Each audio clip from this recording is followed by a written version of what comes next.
for myself, trying to prove my existence. I wouldn't listen to nobody else. But then time caught up with my plans. And when the day broke, it exposed me for the fool that I really am. But you said, let me lead you, let me take you by the hand, yeah. So I can feed you from a good and precious land. All my eyes have seen, you're all I need, you're all I need, yeah.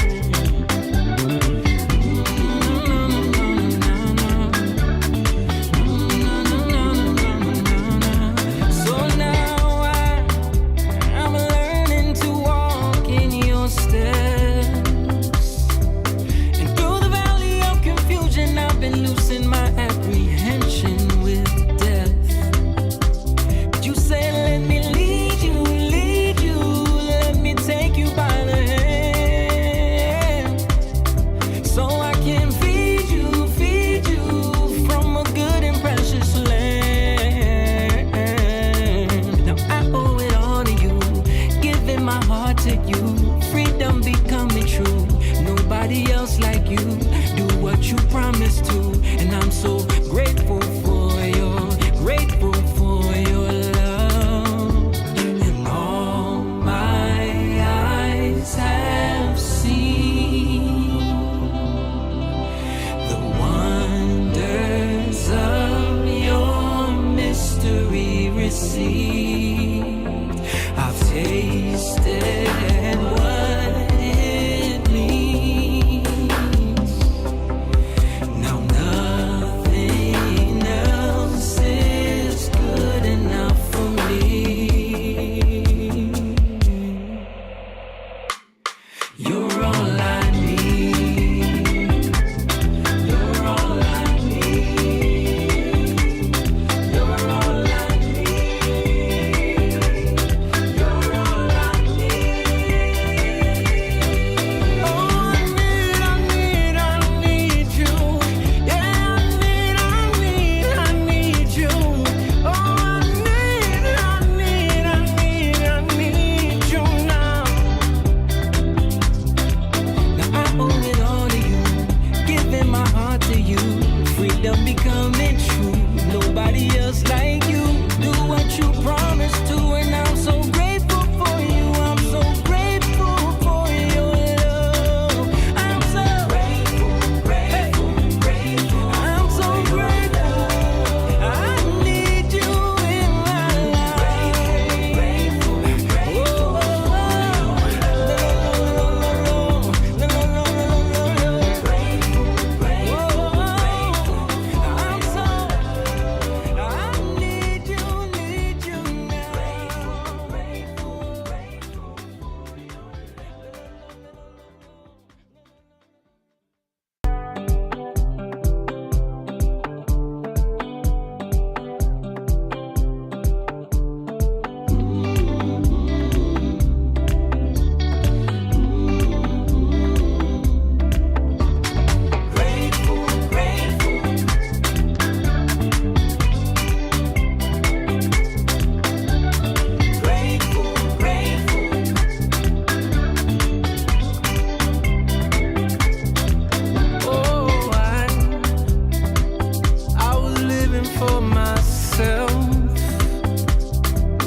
What's up, everybody? We are live.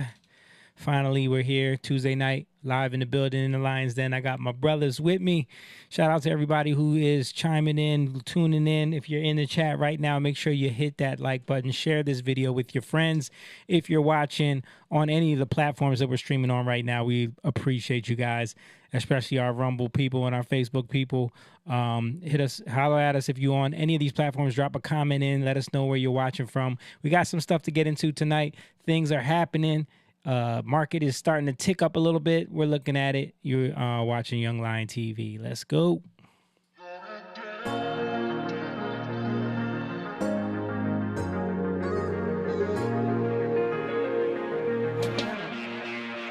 Young lion, everywhere I look, they dying. Everywhere I look, they dying. Young lion, everywhere I look, they dying. Everywhere I look, they dying. Young lion, won't you get up and start fighting? Everywhere I look, they're hiding. Young lion.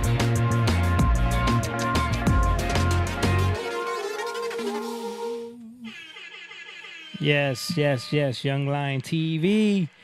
Like we do it every Tuesday. We appreciate everybody who is in here with us this evening. Make sure you guys, again, hit us up, say what's up, drop a comment in, join in on the conversation. We got a lot to get into tonight. But before we get into everything, let me give a shout out to my brothers that are with me this evening. Of course, I got the coolest Asian in the podcast world sitting in over there with his Grateful shirt on, Grateful hat on, rocking the merch. Boom. We're working on some new merch for you guys, but he is Mr. Simone Chang in the building. Oh. Okay. Oh. What is going on there? We lost our TVs. It's still on. Is the computer still on? Yeah. Why does this always happen? I don't know. The Young Lion logo was on. Yeah, I gotta fix that. There but, it goes. But he's in there. He's sitting right next to him. He's my big brother, but he's everybody's big brother. He is the preacher, the teacher, the people reacher, Mr. Jacob. Eugene Evans the third, sitting in right there. And of course, we got... They can see us? Yeah, they can see us. Oh, okay. And of course, we got holding down the production this evening because my mom is still in Florida right now taking care of her mother and, trying to make sure everything is good over there. She is my daughter holding us down for another week in a row. Miss Elise Evans over there. With the black camera. Your camera's off? Oh, okay. Well, she's there. We'll put it on her later. It was on. It was just on. Yeah, because the thing went out, so it turns this one off. Oh, okay. Okay, yeah, we might have to reset that one. Okay, and I'm over here holding down trying to hold down everything, but we running into difficulties already. But yeah, I'm here holding it down. Jamie Evans over here. Shout out again to everybody, all of the people in the chat. Make sure you guys say what's up. Hit that like button. Share the video with your friends. And, I don't see anybody. I think my mom is... she's still busy right now, but... Let me check the Rumble. We got on pretty late. Yeah, we did. 8:40. We did get on pretty late. They ain't coming on.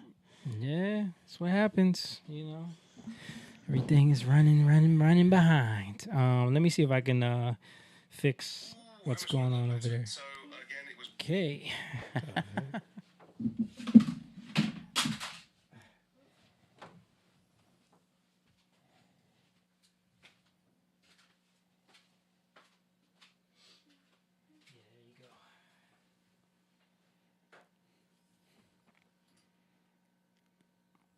There you go.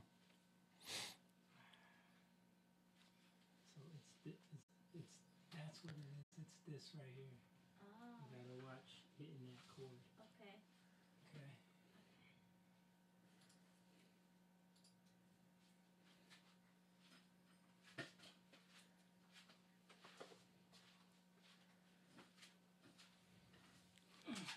So the cord is loose? It's the outlet over there. The cord is a little bit weird. I gotta make an adjustment there. Fix that. Okay.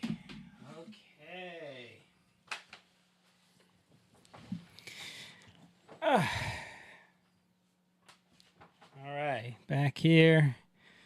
We're good. Everything's working again. We're ready to go. All right, guys. If you want to support what we do, if you want to help us out, want to help, fix some of these issues we got, you can head on over to our website, jatan.com. Become a member over there. I mean, get some merch over there on our website if you want to support what we do that way. And also we have a Patreon, patreon.com/youngliontv, where you can become a member over there and support what we do as well. And there's different tiers over there, and you can, come on in there, support what we do, join in on the conversation. And let's get into it. So, over the weekend, we celebrated. Shout out to, first of all, James is not here tonight, and we're still waiting for our boy Stan to make his grand return. But over the weekend we celebrated. His birthday was yesterday. Mm-hmm. Shout out to Stan, happy birthday! And it was also my anniversary, so we went out last night. But happy anniversary! Thank you. Yeah. But I don't remember anybody's anniversary. Yeah. Well, we celebrated Stan's. They wanted to Nana hit me up. They wanted to take Stan to Ashton cigar bar in Philadelphia. I've never been there. I'm not a huge cigar guy, but I enjoy hanging out with y'all and talking and stuff like that. We have some good conversations. We always have good conversations when we're together. Funny conversations. Yeah. But no, we had some good ones there too, with like about relationships and stuff like that.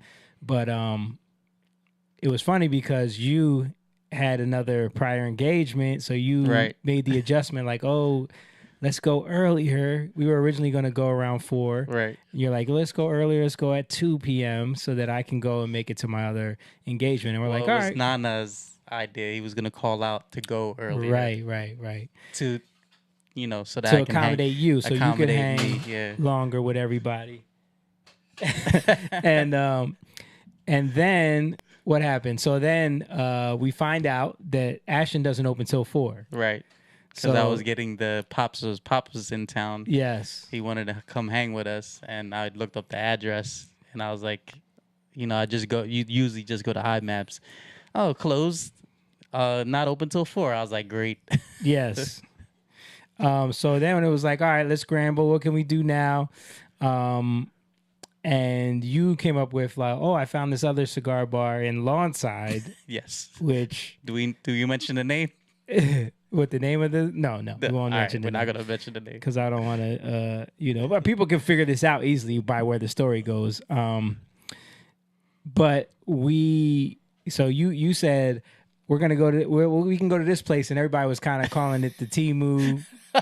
Timu cigar bar because they looked it up. I didn't look it up. I was just like, whatever. I'm here to hang with y'all. And it's I right don't by care. your house. It's right by my house. That was a plus for me. Like it took me 8 minutes to get there. So I'm like, okay, I'll go there. And then me and Kyle showed up first. Mm-hmm. We showed up early. And the first thing I noticed is pulling into the parking lot, and the entire parking lot was full. And I'm like, this is a little strip center. Like, you know where the AutoZone is in Lawnside? No. Across from Lowe's. Across from Wendy's. Okay. Dunkin' Donuts. Home Depot, all of that. Yeah. So it's right, that little strip mall. So on the corner of that strip mall, there's a cigar bar. Okay. So we pull in, and I'm looking, and there's all these like black SUVs, and there's like a velvet rope in front of the door, and I'm like, red carpet. Red carpet. I'm like, what is this place? And next thing I know, we can't find any parking. We're like, yo, there's no parking in this whole parking lot. So I pull up next to Kyle. He's like, yo, I've never seen this parking lot this busy ever, because he works at the Lowe's, so he knows, like, he goes by there all the time. So I'm like, yo, they got to be having an event or something. And so we had to drive around and like park in the neighborhood and then walk through the back, and then me and him walk inside, and we see all these people in suits, and then we see all this like signage, and they were having some like campaign event for what's his name, Ross Baraka, Yeah. the guy that's running for governor. Okay. Yeah, he's running for governor of New Jersey now. I think he's like the mayor of. He was the mayor somewhere, and now he's running for the governor of New Jersey. Democrat guy, of course, but he was in there with a whole bunch of people in suits, and me and Kyle walk in there, and it just like I was telling them when we went to get food later, I was like, you ever watch them old movies like in Life or one of them old movies where in the South when black people will walk into a Klan meeting, it would kind of felt like that. Like we walked in, because I was in this hoodie, and you know, just dressed normal. Kyle's dressed normal. We walk in, and it's all these like suited up Negroes, like looking at us like, "What y'all doing here?" Right? But you're in a public place. Yeah, and they didn't announce the event, so we didn't know. Yeah. You know, we just showed up. And when I showed up, you know, they were already standing outside. I was like, yo, I already felt bad because I went into the parking lot. Yeah, And there was no parking. I was like, yo, this is ridiculous. So we parked where Stan parked, AutoZone. yeah. And then I walked up. I was like, yo, they did not. It wasn't on their website. It wasn't on. He was feeling bad because he subjected Yeah. that place. And this is the crazy part. So like, we talked to the guy who works in the front, and he was kind of annoyed too because he was like, I wasn't even going to come to work today, but they just threw this on me at 9:00 in the morning. So yeah, that's what I said to him. I was like, yo, I said it to y'all, but he was right there. I was Yeah. like, I didn't see anything on social media, any ads or anything like that. He was like, well, just imagine you come to work at 9:00 and you you didn't know anything about it either. yeah. So 'cause he was annoyed because they didn't want anyone smoking in there until he left, which he was supposed to leave till 4:00. So it was like, now we're like, So man, that was out. So we're back in the same boat. So then we just decided to go across the street and get some Chinese food together so we can hang with Moan for a little bit and then see what's up afterwards. So we hung over there. Oh no, but before we went, yes, this was the funny part. Before we went to get We Chinese, went there. We went there because Kyle suggested it because it had a bar. No. But before that, the funny part about, you know, the little meeting they were having. So we left the building because it's not a small building. It's got a little lobby and then a area where they smoke cigars. So it was obviously like we were not wanted in there. So we left. We went outside. That's where we met with Moan. And when we were all just talking, we're talking to the guy that works there. We're talking outside Having in fun. the parking lot, like having fun with each other. You know, somebody from their meeting comes outside. They send a young boy out there, and he's like, hey man, I don't want to be that guy, but they said that they can hear y'all from inside, so do y'all mind keeping it down? And we was all like, yo, we in a public place. What are you talking about? We in the parking lot. Yeah. Like, we can't talk now? Like, and then we started saying like, oh, this is how he's gonna run government? Like, he ain't getting our vote. We say, and his driver was right there, and a couple of his staff members, and like and the dude was like, yeah, we was like, he ain't getting our vote, man. Because he was like, yo, you really sent him out here to quiet people down outside in public? He wasn't gonna get your vote anyway. I know, but it was just it was just funny, you know what I mean? Like, he really sent somebody out there to silence the people that were there to actually, you know, use the business for what it was for. Yeah. You know, That's crazy. it was just a funny story. But yeah, Ross Baraka, this the guy right here. That's what he looks like. You ever seen this dude? Nope. Oh, I've seen him. Seen him? Yeah. Yeah, he was all over those signs in the window. You don't remember that? I didn't look at any signs.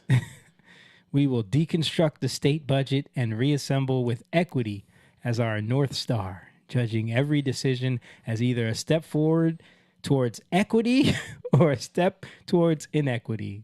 That's your whole platform. Okay. Sounds great. And this Judging equity by- is based off of what? You? Right. Reimagine New Jersey. Well, judging by our first experience with Mr. Ross Baraka, Yeah. he's not getting our vote. Yeah. I mean, the way he did that, like that really, really. Yeah. I mean, everybody was annoyed because Nana was out there, Kyle, Stan. The employee that worked there was more annoyed than us. Yeah, for real. But yeah, so then we ended up going across the street to go to the Chinese restaurant, and we opened the door, and it says, because they're like, oh yeah, there's a bar in there and everything, and then it was like it doesn't open till 4. So, but then we found out it was just a bar that wasn't open till 4. We stayed in there, and then we went after we left, and we all said bye to you. We went back over there to go. We went back over there to see, like, oh, let's go see. You know, it should be over by now. Let's go see. Was it over? It was over. So we pulled up in there, and then we walked in. First of all, bro, like, what kind of ripoff? They charge you have to pay a $25 cover charge to go in there. $25 cover? Yes, What? $25 cover charge, or you have to buy $25 worth of cigars. Sound like some rules in this one city that makes rules for restaurants and places like that. Yeah. Not mentioning any names. I'll just say that when we, ATL. yeah, when we this is the environment. So we walk in. First of all, some of the people were still lingering from the event, so they were like sitting outside in the seats, smoking cigars outside the building, which is kind of weird. Like, you know, I get it, but it's kind of weird. When we walk in, all you hear is Uchiwali banging on the speakers. Then we open the door to like the lounge room, and it's just a cloud of smoke saturating the sky. Because remember, we were joking around about the filtration system. We're like, what kind of they got fans. They didn't even have fans blowing. We was like, they won't have box fans in the window. Not even, bro. It was just a cloud of smoke. So we turned around. I was like, nope. We left. Because this other place is really nice. It has, like, you know, the whole place is like a humidor. Yeah. You know, you walk in, and then when you smoke, it just, you know, evaporates because they have stuff just sucking it up. Yeah, so that was the thing. Like, then I sent you a video because then they were like, we were all, you know, we old now, so it's like 5:30. We're like, let's just go home. We tried. And then Stan just goes, nah, man, Jamie never been there, man. Let's just, y'all want to go? It'll take us, 15 minutes to get over there.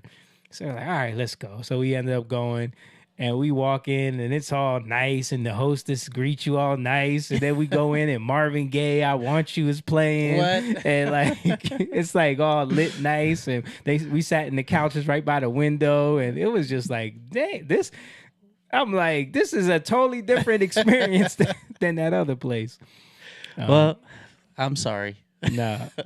I'm sorry I even suggested that. Nah, you was just trying to hang, but that was a funny story. Pop said, he said, man, I need a cigar and brandy. We got to do this at some point in time soon. Yes, sir. Next time you come, we can go to Ashton. I thought he was going to come. He was, but all that was happening where we didn't know. And then, yeah, and Pop, I hope everything is going good. We know about your situation with the whole fire and everything. So, been praying for you and that whole situation. I heard, you wasn't going to go to get yourself checked out after breathing all that smoke. I hope you went and got checked out. He probably didn't. You can't take in all that smoke. It's not good. But yeah, that was a funny day, man. But it ended up good. We ended up like staying there for a while, talking, having some good conversation. Good. And then it's like a place like that, you end up spending money anyway because you're hanging out there. You buy some drinks. You some people might buy cigars. Some people, but you can bring your own cigars. No, there. that's what I'm saying. You can. Yeah, the other place you couldn't. That's what I mean. Like it's a more upscale place. Yeah. And they don't have all these rules. They don't have a cover charge. That's what I'm saying. It's nice as heck that it doesn't have a cover charge. Yeah, that's why it's just a weird situation when you see places that like kind of shoot themselves in the foot. Mm-hmm. But anyway, so that was our story over the weekend, and I know you had situation at soccer that you was telling us about. Yeah, I don't want to get into that here, though. Okay. But yeah, some some dramas. Yeah. Okay. Well, let's get into some stuff. So the first thing I want to talk about this evening, before we get into the stuff that you sent me, was, hold on, let me find it.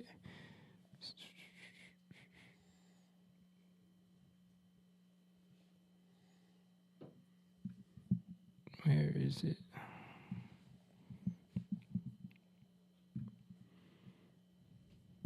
Papa just said that he'll be making an appointment this week. Okay. For the smoke intake. Okay. Glad to hear it. Oh, here we go. Okay, so I saw an article today, posted about it. Wanted to talk about it. This is from this was reported on a bunch of different sites, but this one is called what is it called? Straight Arrow News or something like that. There was a study that was done that showed that majority of left center respondents justify assassination of Trump and Musk. And when you get into it, it says the Network Contagion Research Institute, a nonpartisan organization that tracks online extremist hate, reports that 55% of self-identified leftists believe that murdering President Trump is at least somewhat justifiable.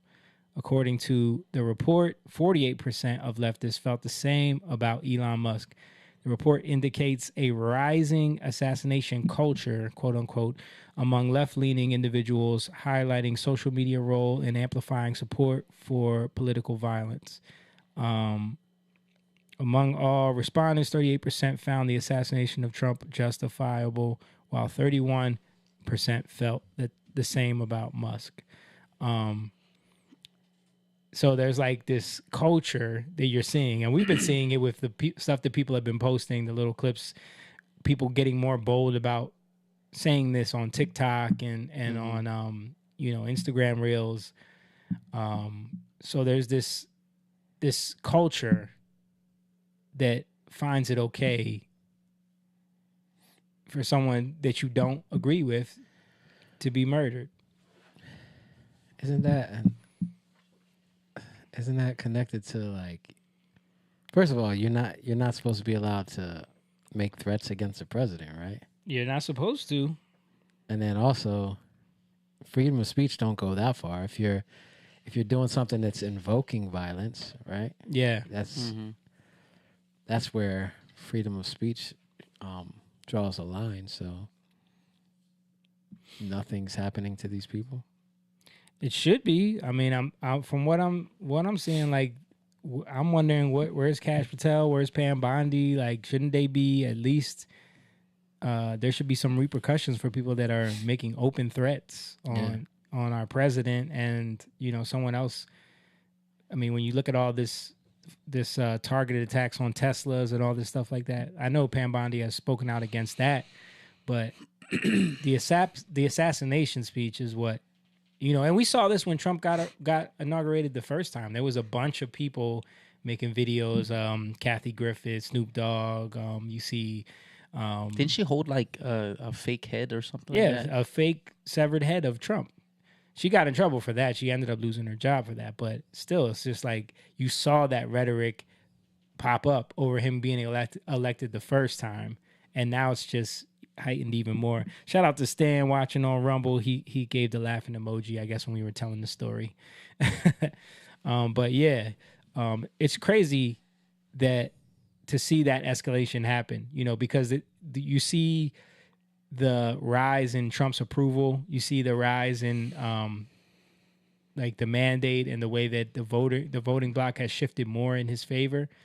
But then you see that coupled with an even more extremist vitriol from the left against him, which, is a recipe for a lot of chaos, So it's something that we definitely need to be praying about, thinking about, and like be, concerned with. Yeah. Just with Trump though, it's like Well, it's- Elon too. and Elon, Yeah. because the media is painting them a certain way, and it's the rhetoric coming from that side of things, and it seems like I have a feeling like it's acceptable, because it's Trump and Elon. Yeah. Well, that's a good point. Like, do you think the media should be held responsible for some of this? Like the fact that they are constantly fanning those flames and like their rhetoric. I mean, when you're constantly for years calling someone Hitler and calling them a Nazi, fascist, like saying that they're trying to overthrow our democracy. They're trying to, A threat to our democracy. Yeah. You hear all these new phrases that Right. they right. are coining with Trump, and it'll make people nervous and anxious. Will make people extremely And angry and want to angry, do yeah. like what is the trope about? If you could go back in time, would you kill baby Hitler? Yeah. And a lot of people say yes, because it's better doing that than allowing him to cause the destruction that he caused. So if you're calling someone Hitler all the time, then yeah, you're making it okay for people to want him to be killed. Mm-hmm. Yeah.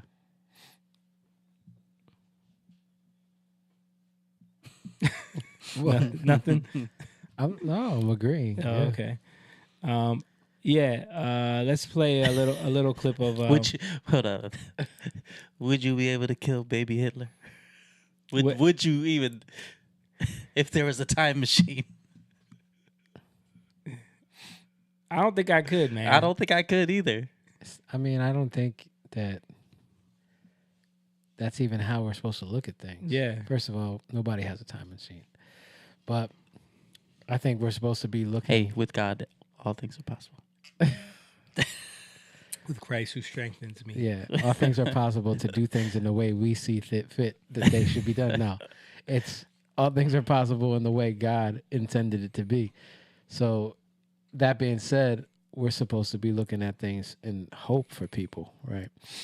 And looking at things in a way where you're not making naive and immature judgments upon people. And that's what we do. Yeah. And that's what's happening in these situations. It's easy for people to twist things and then make assumptions or presumptions and other people and then people agree and they say, yeah, you're right. They do deserve this, Yeah. And they based it off of very weak evidence. Right. And that's what happens a lot. There's a reason why one of the 10 Commandments is you should not bear false witness. Not thou shalt not lie, but you shouldn't bear false witness. And how many people will try to destroy somebody's character just to make themselves look good? Yeah. Yeah. That happens all the time. Let's play a little bit of Tim Pool reporting on this situation. Hopefully we get audio here. We've got a lot to break down, starting with this study showing assassination culture is spreading. And you've seen it on social media. It's become a meme. It's become a trend. It's become pop culture for largely left-leaning young people, more than half advocating for assassinations. New developments on one of the assassination attempts on Donald Trump. And, of course, the ongoing attacks, Luigi Mangione, and more. Yeah, so that's pretty much Isn't it crazy that I guarantee you that most of those people are the ones that say love is love, but yet they don't even know what love is. So they're showing you that love is not love, right? Because they don't know how do you define love again. So love is just who I love because of what they deserve my love or they don't deserve my love. Right. And they're the ones always talking about hate speech, and they're always ones talking about microaggressions. But you only see it from that aspect. Yeah. You're only seeing it when it affects you or it affects. That's the issue with the DEIs and all this stuff is that the moment you allow these things to take really power, right, from you, because Yeah. you're saying, okay, yeah, we need to do this thing. You see things from that aspect. So now you're blinded to everything else because it becomes a rule in your life. Yeah. So the moment you submit to it, you're out of order, because if you don't submit to God, then all those, like, is racism wrong? Yes. But if you put that first, then you're out of order, because now you're going to see everything through the lens of racism. Right? And that's what happens. That's so now what you're critical judging race through theory that. is. Yeah. And you can't rightly judge or measure situations and things. You can't look at things and take account in the right way. You know, like if you say critical race theory. So now you're looking at history, but you're looking at it through the lens of racism, right? Instead of looking at it with a more critical, it's funny, critical race theory, Yeah. but more critical in the sense of measurable or accounting for more things, Right. right? For more, what's it called, variability. Right. But that's why critical theory is it's the illusion of that, because it's the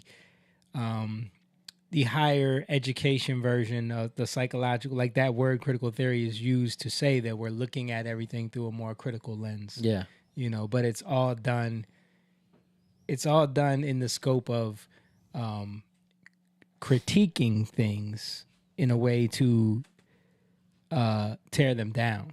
Yeah. And you don't know how to really do it. Yeah. You don't really know how to critique a thing when you are measuring it in the wrong way. It's like when I always say this, my issue with a lot of the music judging shows, like singing shows, is that, okay, what are we critiquing? What are we judging? Is it just their voice?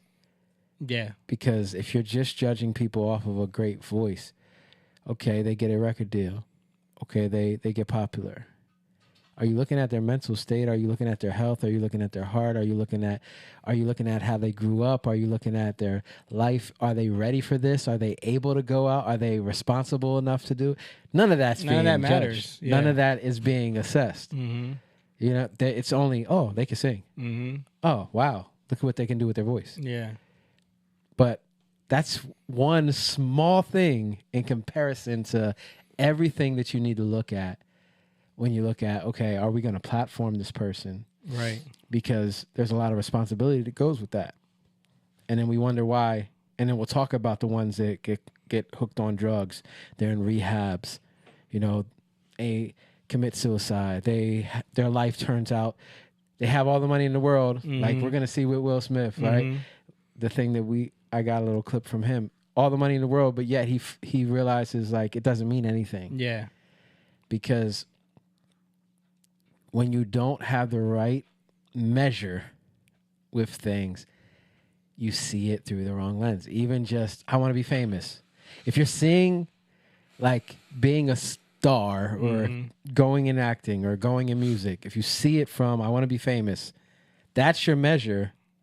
That's a bad measure. That's a bad thing that you're looking to as your goal. You know what I mean? Well, that's the thing that always leads them to the road of destruction, because you're willing to do anything. You'll compromise on so many things just to achieve that goal. Yeah. Because that trumps everything. Just being famous, being successful, quote unquote. I just watched Damon Wayans' interview on Club Shay Shay.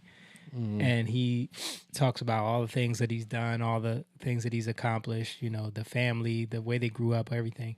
But one of the things that he talked about is if he could go back, he would never ended his first marriage. You know what I mean? Yeah. Because he understands how important that is and the family structure, you know, like the way his dad never walked out on his mom, even though his mom was kind of brutal. You know what I mean? When they tell the stories, his mom was kind of brutal, but his dad never walked out on his mom. Even after his mom died, he said his dad was ready to be done. Like he said, I miss my girl. You know what I mean? Yeah.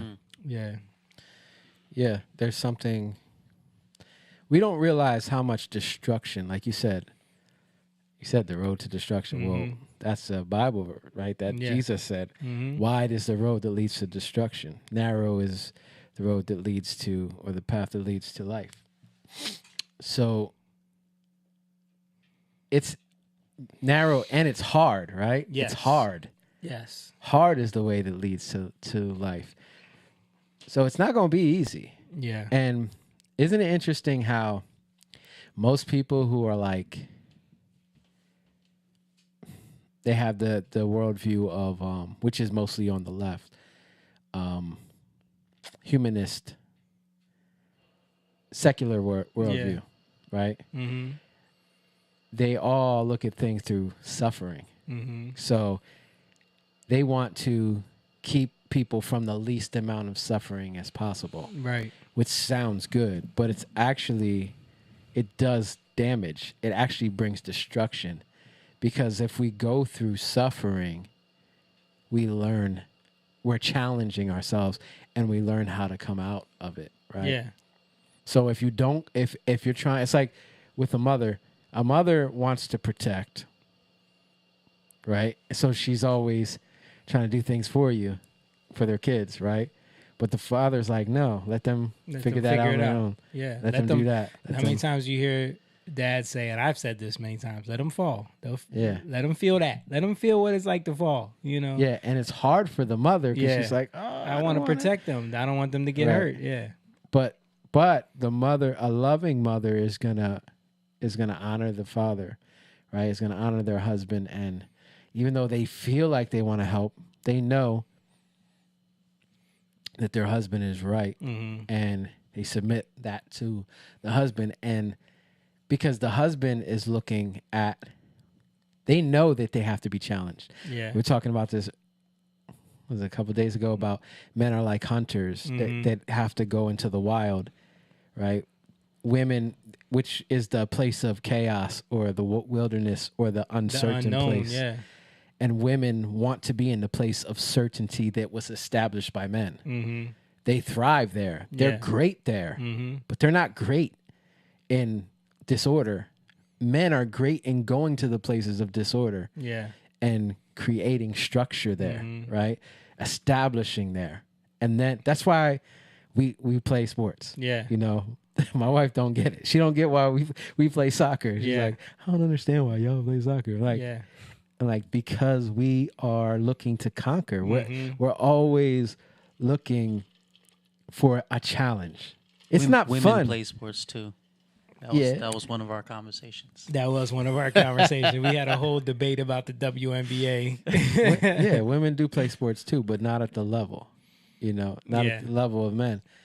And it's a different Where's drive. Nana at? Yeah. There's a different drive in men. Yeah. Yeah. I agree. There's definitely a different drive in men. But my point is, and even that, like, things get perverted when we don't even know who we are anymore, right? So we think we can do something until we realize what we can't do, Right. because we get faced with, oh, they're way better than me. Like, the fact that we have a conversation like any NBA player can't beat a WNBA player. Yeah. You know what I mean? Like any WNBA player could actually challenge an NBA. Come on, man. Yeah. It's not the same, Mhm. and there's a reason for that. And you don't have to be insecure about it. But what came first? Women playing sports or men playing sports? Men. If men didn't play sports, would women have a place to play sports? Nope. If there was no NBA, would there be a WNBA? No. And that was one of the things we brought up in the conversation. Like, the WNBA only exists because the NBA subsidizes it. Right. It operates at a loss every year. So going back to my point, if it wasn't for the place where men had cultivated something where they could go out and feed the desire that they had to conquer, right? That's what sports is. Then it wouldn't given space, which is that certainty place of, oh, this is something we can do, that then women can go in and do. Right. It goes right back to that. Well, we were talking about this yesterday. Even the idea of the independent woman, even the idea of the CEO woman, the boss woman who's just single and travels the world and does her own thing. That only exists in a world that men have created to create the security where women can feel safe and feel, operate in that space and be protected, because like you were saying at church on Sunday, like that culture of women traveling on their own and going to these countries that that don't have the same values doesn't end well. No. Yeah. There's so many stories of women. I just saw a story of some OnlyFans chick that went to Dubai or one of these cities and ended up like on the train track somewhere. Because it's not what you think, but when you've lived in a space that's been so protected for so long and built up in a way where you can be comfortable and secure and feel safe independently, that's only because men have created that for you. When you look at that series, Primeval, right? Mm-hmm. That woman was trying to find her husband leaving from Philadelphia. This is back in the 1800s. The woman was trying to leave Philadelphia. Who did she have to go with? She needed a guy that could travel with her because it was way too dangerous. Yeah. Like that's been the reality for women for all of creation until probably the last 50, 60 years. Yeah. We were talking about like there's a reason why like when you look at the Bible and when they were disciples sent out or could say apostles sent out, they were never women. They weren't women. Because what would happen to them? Because the women would get raped. The women would they're like, and we don't need. How many people even think about those things? You know what I mean? In today's context, why didn't they send out women? Oh, they were just what's it called?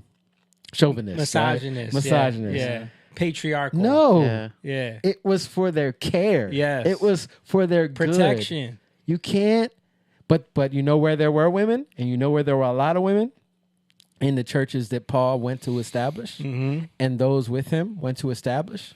Right. Actually, women were they were leading in a lot of those churches. That's why Paul that had to were lay established. the law down and say, "Hey, stop all that women teaching stuff. Stupid. Women ain't supposed to be up in here teaching nothing. That's a whole nother conversation. And y'all need to cover y'all heads when you come in the building." Yeah, that's a whole nother conversation. I know. I'm just joking. But men gave them the space to do it, right? Yeah. And that's just women thrive when they can live in that place of domestication, right? But men they thrive in dominion, right? Protectors. Yeah. Not only protectors, conquerors. Like Conquerors. Who are men leaving their homes to go forge into the wilderness and establish a new place, pioneers. Like that's in our DNA to do that. Yeah. Order. To turn chaos into order. Yeah, like even kings. When kings go out and conquer, they're looking to turn things. They're conquering to bring in even the word apostle. That comes from the Greek, and it was connected to those who were sent from a kingdom to go and bring that culture to those different parts. Right. And they would stay there and they would cultivate a kingdom. They would cultivate the kingdom in those areas. Right. So they would bring the culture of that kingdom to other nations. Right. Right. So that were conquered. Yeah. You had to conquer a nation first to get it to submit to your culture, though. Right. Because, you can't. Those two kingdoms are going to have. Yeah, there's going to be a opposing clash. ideas. Yeah. There's going to be a clash. And we're seeing these things. That's why, like, I'm not surprised that the stuff that we're hearing, assassination culture from the left, because it's an ideology. Right. And when that ideology, which is idolatry, right? It's not always, but for them, it's idolatry. When your idolatry or the image that you worship, the image that you look to, you hold to it so badly. When you love it so much, you're going to want to fight for it.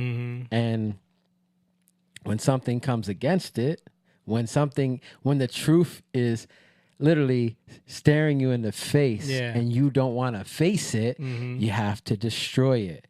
That goes right back down to Cain and Abel.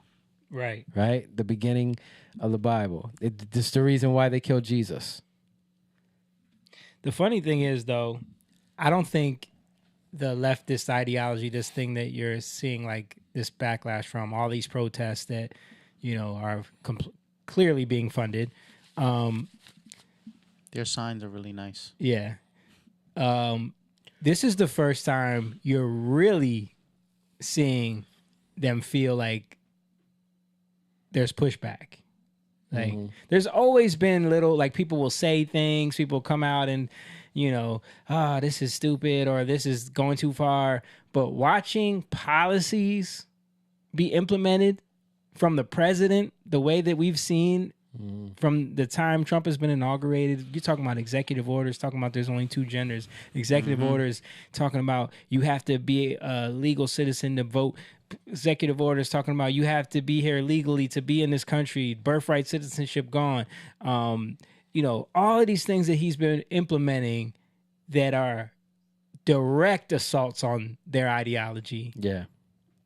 We have never seen that in our lifetime, at least. Yeah. So now you're watching them really panic. Yeah. So that's why it's to the level of like, oh, we need to kill this guy.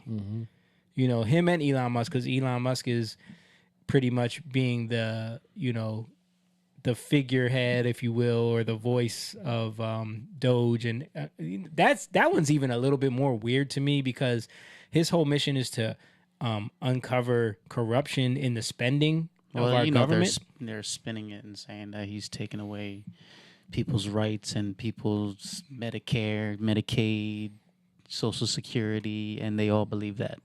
So you think he should die? No. That's no, what I'm saying like that. You yes, think they that do. warrants? They do. That's they're crazy. They're ridiculous. This is the same people that, it's not just Elon. They the dude. What's the dude? Luigi Mangione. Mangione. Yeah. I'm seeing people wearing shirts with his, his he's a hero. He's a hero to them. Kind of reminds me of Che Guevara. Yeah. Guevara. Like that's how they idolize this guy someone who's a murderer. Yes. Yeah, who killed somebody's, somebody's husband and father yeah. and it's a sick. Yeah, but sick society. Again, they're not looking at everything. They're looking at that's what ideology does. Or idolatry. I don't want to say ideology because ideology could be good. It's just an idea, yeah. Yeah. But idolatry, that's what idolatry does because it gets you to focus on something so much because you're really looking to measure everything by that, right? And the problem is if it's not the right thing, then obviously it becomes very skewed, right? So now you're judging you're a very bad judge of things. And you're going to lash out. You're going to lash out a lot. And that's what you're seeing happen with these protests. I don't know if you guys have been hearing about all these protests, but I want to show some quick stuff about these protests because people are exposing a lot of what's been going on there. We kind of know because we talked about it before. This is someone on TikTok just talking about the demonic things that they saw happening at these protests. I get it now. I understand why everyone is being called to lead the Democratic Party right now. I don't know if it was always this way. I don't feel like it was always this way, but this party has been infiltrated by the devil. I watched a few lives of these protests today, and I found something in one of these protests that was actually scary. Now, these pictures are not the best because I tried to get screenshots from these as quick as I could, but this lady right here, and I have no idea what state this was in, but they pulled up this gate of hell and this devil lady came out of it. What this lady was portraying was her walking out of the middle of that sign right there. She literally opened the gates of hell and walked out onto that stage. And I don't know if you can see this one as well, but this guy right here came out right after her and he was also dressed like the devil. Of course, they had the guy running out with a chainsaw like Elon because they wanted to distract you from all of this. But the irony of them coming out of a sign that said gates of hell and then coming out and saying that Trump had opened the gates of hell is crazy. And not only that, but after they finished their speech, they had a whole devil squad come out and they did some kind of choreographed dance. And the proof is all over the place, okay? If you go into any conservative content creator's profile right now and look in their comment sections, look at the amount of hate and disgust that is being spewed from this party right now. Believe it or not, it is possible for you to disagree with someone and be upset that your candidate lost without having to tell people that they're ugly, that their entire family is ugly, that they deserve nothing in life. I hope you get everything you ask for, like kill yourself. Like, this is demonic stuff, y'all. And believe me. Yeah, and this is exactly what we're talking about. It's you're so far into idolatry that it is demonic. It's evil, and that's what could warrant you to now think, okay, I do want to see him killed. Like there's been a bunch of TikTokers that are just putting out that somebody's got to do it, guys. Somebody's got to do it. It's not going to be me. I'm not saying it's me, but somebody, like, have you been seeing those? No. There's like a whole bunch. You're joking about something as sick as that. What? She said she has. You've seen them? Yeah, I'm sure you have. Yeah, everybody's been posted. There's been a ton of them. A ton of content creators talking about somebody's got to do it, guys. But let's keep showing, because I want to show this right here. This dude does a great. He exposes how a lot of these people at these protests are just career protesters who are being paid. Watch him break this down. On my way to try to find my first interview, this woman comes along and advises the people not to do an interview with me. Then she proceeds to take photos of me with her phone and then grabs a sign that says troll on it. She then, and I kid you not, followed me around the protest for the entire time I was there. The people she's guarding from an interview are folks calling for violence, holding a sign saying burn a Tesla, save democracy. And so obviously no one can be that dumb for free, so who is this woman? This is her protesting JP Morgan, funded by a campaign called 350 PDX's Defund and Divest team. This is her on Capitol Hill blocking senators. So she travels for her job as a professional protester. And this is her participating in an If Not Now, a progressive Jewish organization supporting Ilhan Omar. Yet this is her on a website for a Lutheran church. Could it be that she's pretending to be Jewish? Yes, just like the people who occupied Trump Tower pretended to be Jewish. If you're wondering who the guy is signaling for help and talking very negatively about my channel in the background, he's another professional protester. Here's him freaking out at Grand Central Station, here's him calling to vaccinate the world, and here's him supporting I don't even know what. You know the worst part about this guy? He could be teaching your child. That's right. He's a professor of health sciences at Touro University in New York. Oh, I have another sign. Let me see that. Yes. I know he's a right-wing troll. No, it's fine. It's fine. Well, he cuts off the cut off. Yeah, he's loving games. You're feeding. So this woman with an arrow was the one he signaled for help. And why? Because they're teammates. Here's her standing right in front of the college professor at a completely different protest. Here's her at another protest, and another. Trump and Elon have a vicious paid opposition in this country. Over 200 Tesla takedown protests have already happened. That's not natural. And it's not just words either, it's assault. These people are going after Tesla owners. Yeah. Interesting. Mm-hmm. Yeah. These people just live their life going to protests all over the country. How much they getting paid? Probably not that much. Let me show this video of Rachel Maddow being so excited about all the protests that are about to happen. Because I think there was like, over the weekend, there was like a day of like 1,300 protests simultaneously. Who organized that? Come on. Go to bed kind of early. Hydrate. Eat your Wheaties in the morning. Maybe put off that Friday night cocktail to make it a Saturday night cocktail this week, if at all. I'm only saying that because tomorrow is going to be very busy. Saturday is going to be very busy. I said at the top of the show there are more than 1,200 protests planned for tomorrow in all 50 states. I stand corrected. It is more than 1,300 protests planned in all 50 states. It's expected to be the largest single day of protest since Donald Trump took office.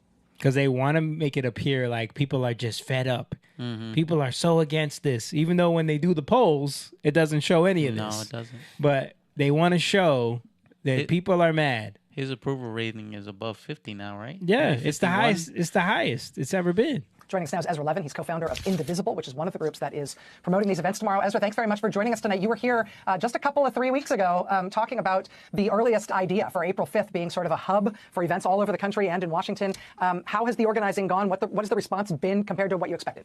And how did they get that organized so fast when they knew that April 2nd was going to be his Liberation Day, so to speak, right after he announced all the tariffs, which that has never happened before, bro. That was crazy. And they lost their minds over that. Yeah. But yeah. Because there's a big corporation behind organizing all this, man. Right. Not a corporation. There's a bunch of billionaires.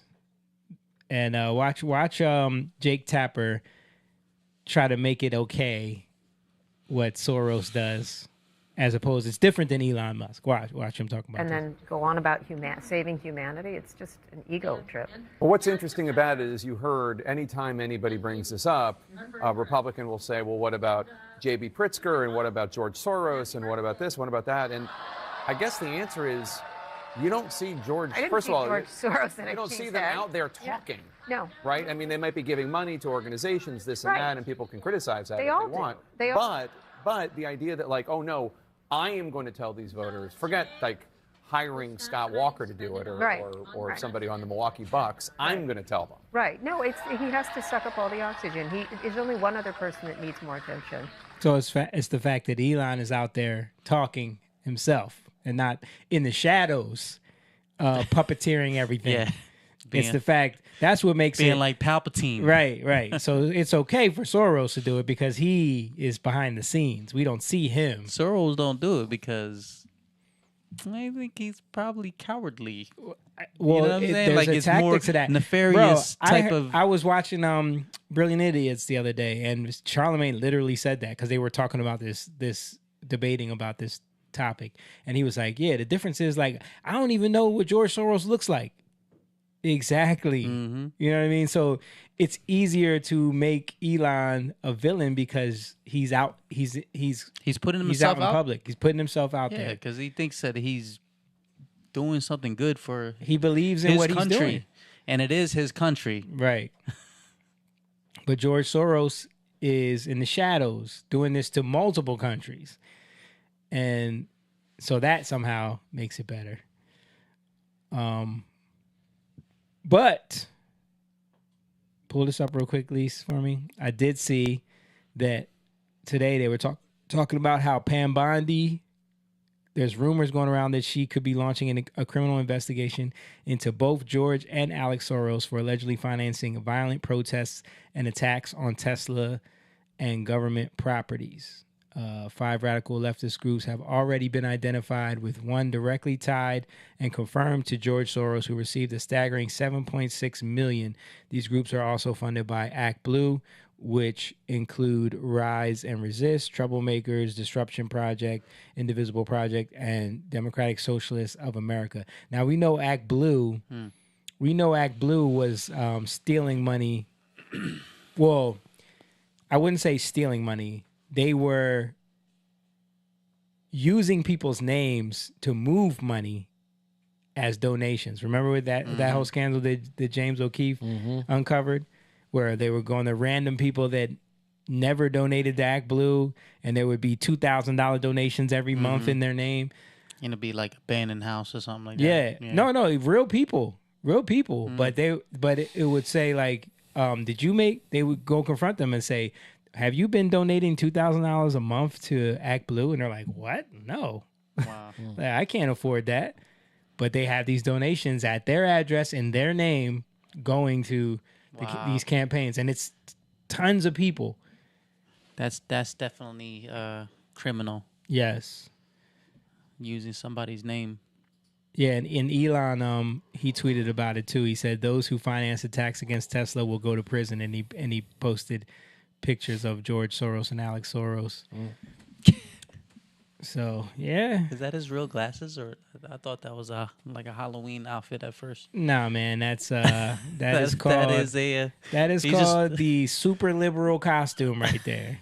He's just missing the colorful blue hair. Yep. So yeah, so all of these protests, all of this like pushback against what Trump is doing. I mean, of course, there's a lot of people that are feeding into the information that we've been given. They're looking at the stock market. People are upset because of the tariffs. What are y'all thoughts on like this whole extreme tariff thing that he did, and then the stock market plummeting and all of that? It was to be expected, like things going down at first, because it's extreme, but didn't like 70 countries already have set up meetings, have had meetings with Trump? Vietnam, I heard, they're the European Union, they're like, okay, zero fair trade. Yeah. So it's, to me, it looks like it's working. It's absolutely working. And that's you know the what I'm problem. saying? Like, but they were able for a couple of days because what is the stock? We talk about this all the time. The stock market is based off of what? Fear. Mm-hmm. Emotion, basically. It So is. if people are afraid, they sell all their stocks off. Because why? Because first of all, the stock market is kind of a racket. Like it's is it even something that we should be doing? Right. Yeah, I mean, the whole going trading public. trading off of companies if they're going to be it's basically gambling. It is gambling on a company, betting on a company, right? Yeah, in a way, it is. Yeah, but that's all based off of people. But then it's even more volatile because it's based off of emotions. It's not based off of chance. I mean, it could be. In a way, it's, if you look at it for what I think it was, which was investments, and then investing in companies that you believed in. Yes. I think that's where I think it got twisted with the whole Wall Street bubble and like this whole like trading. Yeah, because you want to invest. I know, like, if we really look at this critically, if you invest in companies that you believe in, like, they're doing good things. I want to see that, the people who are running it, like when you look at these things, but you got first of all, being invested in something means you're kind of a part of it too, right? You're a shareholder. Like, that's what the point of it is. You're a shareholder. You get a letter, right? Yeah. They tell you this is what we're gonna do. These are the people we're gonna implement. So in that way, like, but when it becomes control, when it becomes like you need to push something some way, or that's where shorting stocks and then like betting against companies, and then you can buy a bunch of shares and then sell them quickly so that everybody sells off to like do these rug pulls. Like that's when, there's no integrity. There's no integrity. There's when it becomes the love of money. It becomes is the root of all evil, right? But when it's like you're using money as a tool, it's different, right? But so I don't want to say like it's just all bad. I'm just saying like when you put it in the right perspective and people implement it in that way, it can be good. But when we take it and we pervert it, of course, that's all we see. It's just like when people talk about the government's horrible. Right. It's like, but then when you see, wait, if you implement the government in the way it was intended to be, right, there's good there, right? You can use it in the right way. But anything can be used in a perverted way. Right. Anything can be perverted and turned into what we have now with the volatility. And a lot of it is because people have like, it's those conversations when you say, oh man, these people they just love money and they're just, Wall Street it's a racket. Like when you say stuff like that, what you're doing is you're othering it, Mm-hmm. and you're separating yourself from it. So Right. then you can't affect it, right? It sounds like it's chaos and sounds like the Wild West. Well, maybe people need to go in and bring some order to it. Yeah. Right? Like we were talking about. Maybe Mhm. there's people who need to go in. Maybe there's people that are called to go into these places Mm. and bring order to these things. You know? And that's the problem with the church. The church has been a place where we think our safety is in the church and don't go anywhere else. Yeah. And that's what happened throughout the years. But no, the church is just a launching pad. The church is a place where you should be sent out to go into the world. We were Right. supposed to be going into the world. Right. Right. And bringing the kingdom into the world. Right. Yeah. So that the kingdom might be seen in these places, you know? And I think we're just starting to really get that again. Yeah. You know? I agree. I think we had that for a while, and then we kind of got lulled into this culture of what church is now. Yeah. But for perspective's sake, I want to show this meme that someone posted. I showed this to Elise the other day when she was asking me about the tariffs and the stock market and everything. So for perspective's sake, someone posted this. So if you look at the years and the movement of the stock market, so all the years from like pretty much 2021 through 2024, you see this huge dip and then these spikes and dips and barely climbing up here. This is all during Biden's administration. Mm-hmm. You never heard them panicking like they're panicking now. Of course not. And then you see it climbing. This is the dip they're talking about right here. Mm-hmm. Yeah. Panic. But didn't it go up like 1,400 points or something like It's that? already recovering. It's already recovering. That's what Like this, but this is what I'm talking about emotions, because even like there was a fake, someone tweeted out something fake, like it was from Trump, talking about there's going to be a 90-day pause on the tariffs, blah, blah, blah, but that wasn't true. As soon as that went out, the stock market started to go back up. Mm. Because it's all on emotion. People are buying back their stocks, you know. But then Trump came out and said that it wasn't true, and it went back down again. So, like little things like that, you can watch it in real time. Mm-hmm. Even with crypto, like it's just volatility. Well, I don't have that much stock, so it doesn't really affect me. Well, that's another thing is that, you know, people talk about taxing the rich. People talk about, you know, the wealth shift and all of that stuff. The most people that are being affected are the wealthy. Mm-hmm. They're the ones that own the most stocks. This video that I'm about to show here is Tim kind of breaking it down a little bit. I'm not going to show the whole thing, but in this video, if you go and watch it, he talks about how Gen Z and most millennials don't own any stocks. They don't own any property. They don't own anything. So none of this is this whole crash is not affecting them at all. It's crazy. I saw something, Gen Z, it's like 1 out of some astronomical number of them owning a home. Yeah. They can't afford it. Yep. They can't afford it. Because and the boomers are the one that own all the wealth. everything. Yes. They own everything. Yeah. Isn't it interesting? I was going to say earlier when you were showing. No offense, boomers. Pops. It's interesting. Hey, he's got a boat too, right? Yeah, he got a boat. It's not, and let's put this into perspective. Yeah. It's not all the boomers. No. But what did we get from the boomers? We got free love.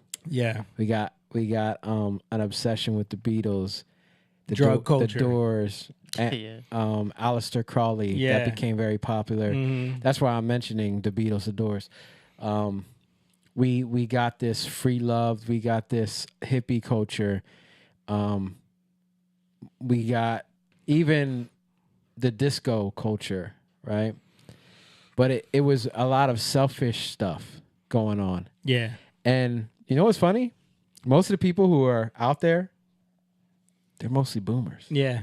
Like the ones. A lot of them. Dude, I saw a lot of people making videos about where are all the young people at. Yeah. It's all like boomers out there. Everyone where because I've driven through and seen, like I'm talking about in Jersey. I've seen stuff in Cherry Hill, 2 different spots. Yeah. I've seen stuff in like Mount Laurel area. Mostly all of them were boomers. Yeah. Why? I mean, look at most of the professors, you know, our kids' teachers that are woke. Most of the ones, like, she'll tell me about some of them, boomers. You know what I mean? Like, why is that? Well, their retirement plans are like being affected too. That's like, true. You know. Yeah. So they're being affected. Yeah, but a lot of those systems, a lot of those ideas, and the way that the way that they maneuvered wealth from their generation was a very selfish, like making sure their retirement is good, but the future generations are ignored. Not even thought of. Yeah. Not even thought of. Yeah. Like, not cared about. It's like the thing I saw this, I think you might have mentioned it, this meme and these videos that are going around about how boomers don't really want to be grandparents. Yeah. You know? Yep. We showed that on here before. Because they got too much going on. Yeah. They want to go. They're traveling the world. They got. They're on their boats. Yeah. they're which I'm sure Pop would not be like that. If y'all have a baby tomorrow, Pop is in there. I know it. But yeah, like, and again, it's not everybody. Not everybody. But it's just it's the meme because, you know, they don't want to. And my mom's not like that at all. No.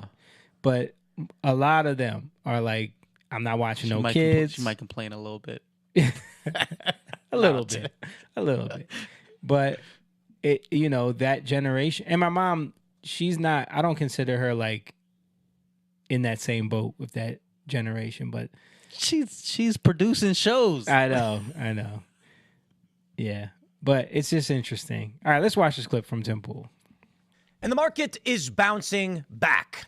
You know, they were saying there was going to be a Black Monday, and it didn't happen. I actually thought it was going to be pretty bad.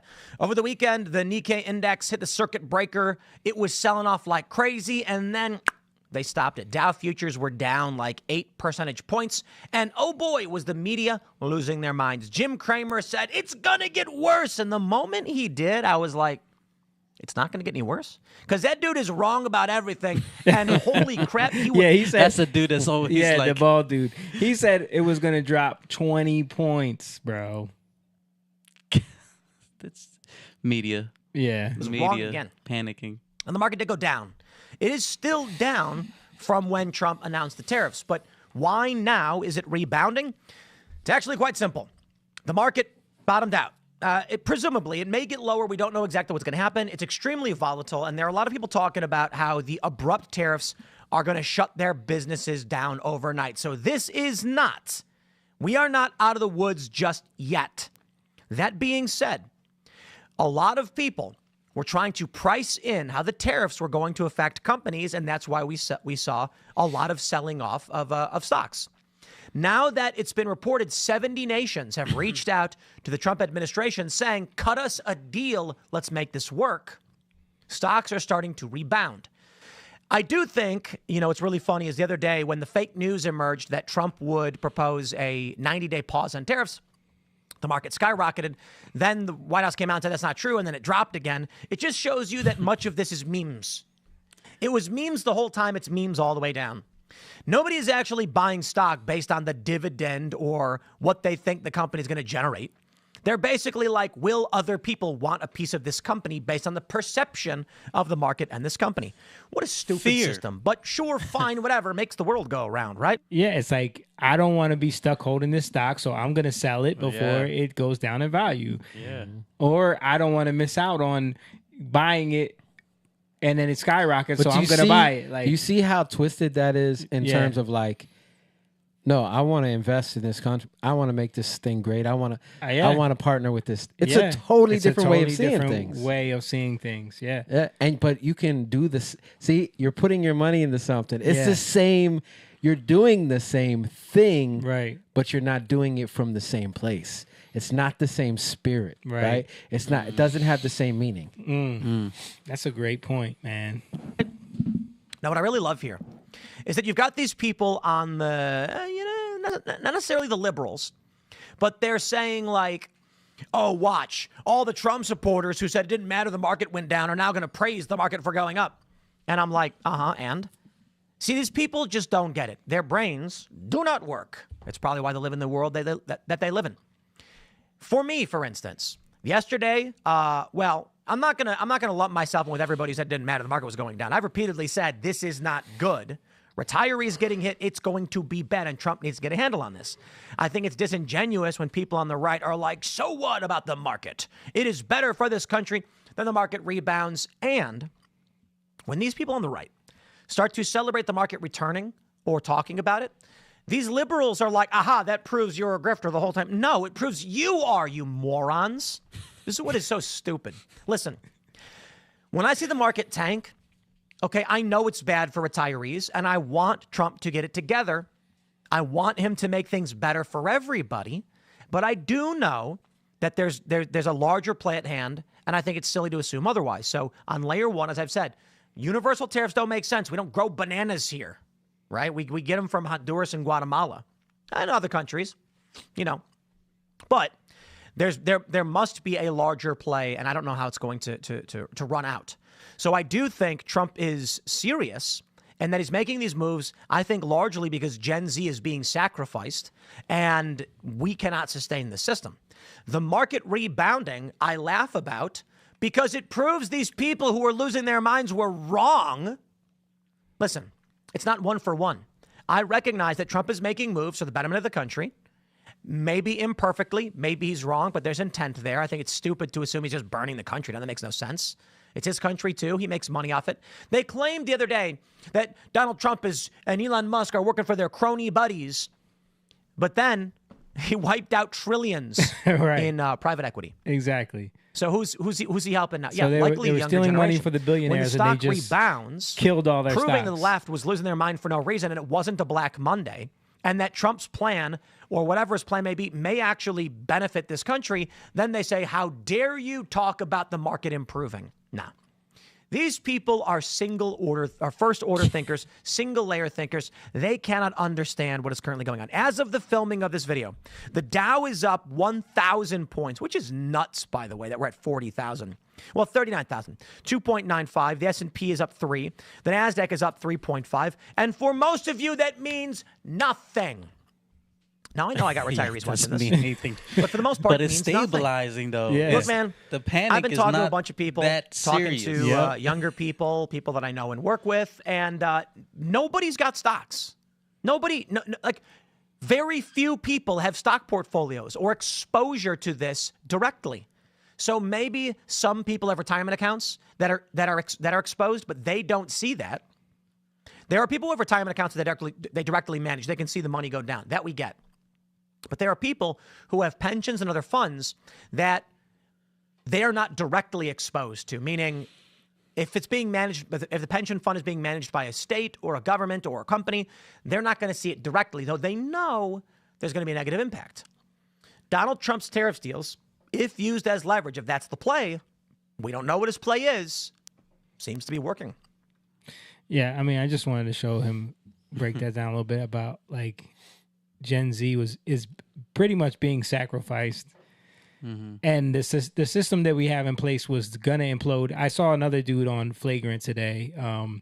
He's a billionaire, and they brought him on to explain why this is what's going on with the tariffs, what's going on with the stocks, and he was saying that he's like, I believe we've been in a recession for a while. It's just been able to be covered up in so many different ways. Eventually, everything was going to implode, and the moves that he's making right now is it's going to cause a bunch of panic and volatility, and it's going to cause a bunch of things to look chaotic, but it's almost like it's changed. It's like ripping the Band-Aid off so that you can then start to fix everything, but you need something Heal drastic. correctly. Yeah, he was talking about how tariffing all these countries, even tariffing, how they were talking about, oh yeah, one of the countries that no one even lives there, it's just penguins. That you hear them talking about that, making fun of that. But what they don't understand is the reason why he was tariffing all of these nations is actually a very smart play, because they find ways to use these other countries as a work around the tariff. So like back when he put the tariffs on China before, China was moving stuff to Mexico and then just stamping on it made in Mexico and then getting around the tariffs that way. And they do that with a lot of these smaller countries where you can just move product there, or even if it just touches down there, then you can stamp that it was made there and then get around the tariff and then ship it into the country that way. So he had to put tariffs on like certain nations, and even that nation wasn't even true that it was like it's used as like some kind of fishing port or something like that. It's used for business. Even though no one lives there. Right. So that's why he put the tariff on that. So it was actually a strategic move, and the dude was breaking it all down. It's actually a great podcast to watch, I gotta watch it. if you want to understand better how these moves are important. And this dude is a billionaire, and he's got a lot of money, and he's probably losing money in stocks. He said he took everything out of the stock market because he saw this coming, basically. Yeah. So he's all liquid right now. Wow. And he said he's not getting back in until he doesn't know when. You know what I mean? But he was breaking down all these moves Trump is making and how like they're actually really smart moves for the future of this country. Yeah. Because we couldn't just keep sustaining what we're doing the way we've been doing it by giving all of our intellectual property to China, allowing all these other countries to benefit off of our backs. We have no industry here. It's being shipped over. And it's happened for a while. I've been sharing videos of like Schumer and Pelosi talking about China ripping us off. That was in the 90s. When they were young. That was in the 90s, yeah. So China's been, ripping us off forever. It started under Clinton. Yeah. Clinton started working out all these, NAFTA, all these things. Like they started working out all these deals to lower the cost of goods. But what it did in the long run, it was a short-term benefit because everyone was getting cheaper stuff. But what it did in the long run is look where we're at now. Mm-hmm. Look what happened to us under COVID when we realized we don't make any of our own pharmaceuticals. Our mask. Yeah. None of that stuff. Me and Dave interviewed Bernard Bronner from Bronner Brothers, the hair company that's like a multi-billion-dollar company. Mm-hmm. And he was talking about during COVID, like they couldn't get any of the ingredients that they needed. Mm-hmm. Like that was one of the main issues that they were having. Like this was all coming from China. Yeah. And he was saying even little things like glue, they couldn't get glue. Mm.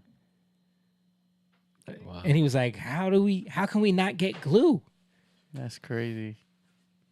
But things break down. Supply because chains. you become reliant. Yeah. In the area. And this is what has been happening.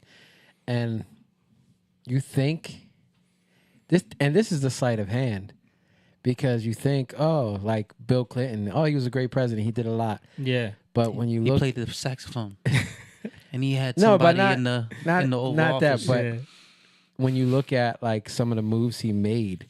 Yeah, because he fired all those employees. He had us at a surplus. But it was an illusion though. That's my point. Yeah. It's a sleight of hand. Yeah. It looks good and people are like, "Oh, yeah, he was great for the economy." Yeah. Even under Obama, cuz Obama came in and it was like right on the cusp of the whole recession thing. Yeah. Was it 09, 08? So it was Obama right after the crash. And he came in right at that time. That was a real recession. Yeah. Yeah, he came in at that time. And you would think he did a lot to change these things, but again, it was a lot of finagling. Bailing out those banks. Yeah. It was a lot of finagling. Yeah. And even Bush. Yeah. He made a lot of heck yeah. stupid moves. Like, to be honest, there wasn't much difference between Clinton, Bush, and Obama. None. In terms of how they worked and right. what they did. Right. And if Hillary would have got elected, it would have been the same. Yeah. That's why we've been it's not about Republican or Democrat. Yeah. They've been doing almost the same thing, and then they're the little things. It's the sleight of hand that they pull on you to make you focus on, and you think, oh, Republican, oh, Democrat. Like, but Yeah. to be honest with you, they were just all doing the same moves, They were. and hiding a lot of stuff. And this is the issue because that's why they're buddy, man. You see? yeah, but when your focus is getting elected, when your focus is what can we do to win our own game, they don't care about the country. No. They don't care about the economy, really. No. They're They care just- about getting elected. They care about moving up. They care about looking a certain way. They care about getting their own money out of it. They care. and keeping the party in power. Yeah. Like when we were finding out how they were lying about job numbers, when we were finding out how they were lying about the economy, saying that there was no recession, there was no inflation, and then as soon as Trump gets in office, yeah, guys, this inflation's out of control. Yeah. I remember in the 2000s, like the houses people were buying, and like certain people that I'm like, wait, you bought that house? Yeah, like I remember. How did you even the prices of houses? Like that Yeah. house is worth that now? Yeah. That's crazy. And then a couple years later, you see the fallout from it. Like, yeah, it makes sense. Yep. Because how could that person can't afford that house, but they gave it to him. Yep, these predatory loans. Yeah. All right, let's move on to Hold up. go ahead. I meant to say something. I didn't know.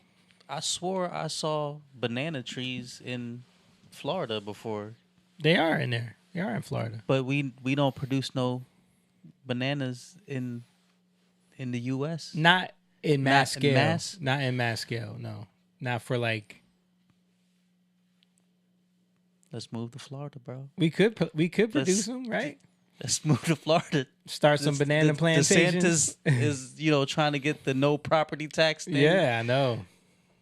Come on, man. Yeah, they're moving to no property tax, no income No tax. income tax, no property tax. Florida's looking nice. I think Mississippi's trying to do no income tax now too. They're moving to that too. And I heard Trump they were talking about this on Flagrant 2. Trump trying to move to like anyone who makes less than 200,000, no income tax, something like that. It's crazy times, man. Yeah, bananas. I understand that a lot of people are scared and nervous, and like especially I do have a heart for like people that do have everything wrapped up in retirement funds and things like that, and it's looking crazy right now. But I do think it's going to turn around, and I do think if you're patient and if you let the process work out, you're going to see massive growth, and we're going to see like it in a way that makes more sense, in a way that like doesn't sacrifice our children and our grandchildren's future, and then just be like, well, they're on their own. They got to figure it out, and keep kicking the can down the road. All right. So you gave me this video of Will Smith. What he's on, he's doing an interview and he's talking about what? Give me the breakdown on this. He's got an album. This is him on Lecrae. This is him on Lecrae. And why is Lecrae? I don't know. Okay. I mean, Lecrae, he's got a podcast. So Got you. Maybe, I don't know the reason, but Will Smith has an album coming out. he's got an album coming out. And I saw him do a freestyle on Lyrical Lemonade, that rap channel. I don't know if you guys ever seen this. No. Yeah, because everything on there is horrible. But it was interesting.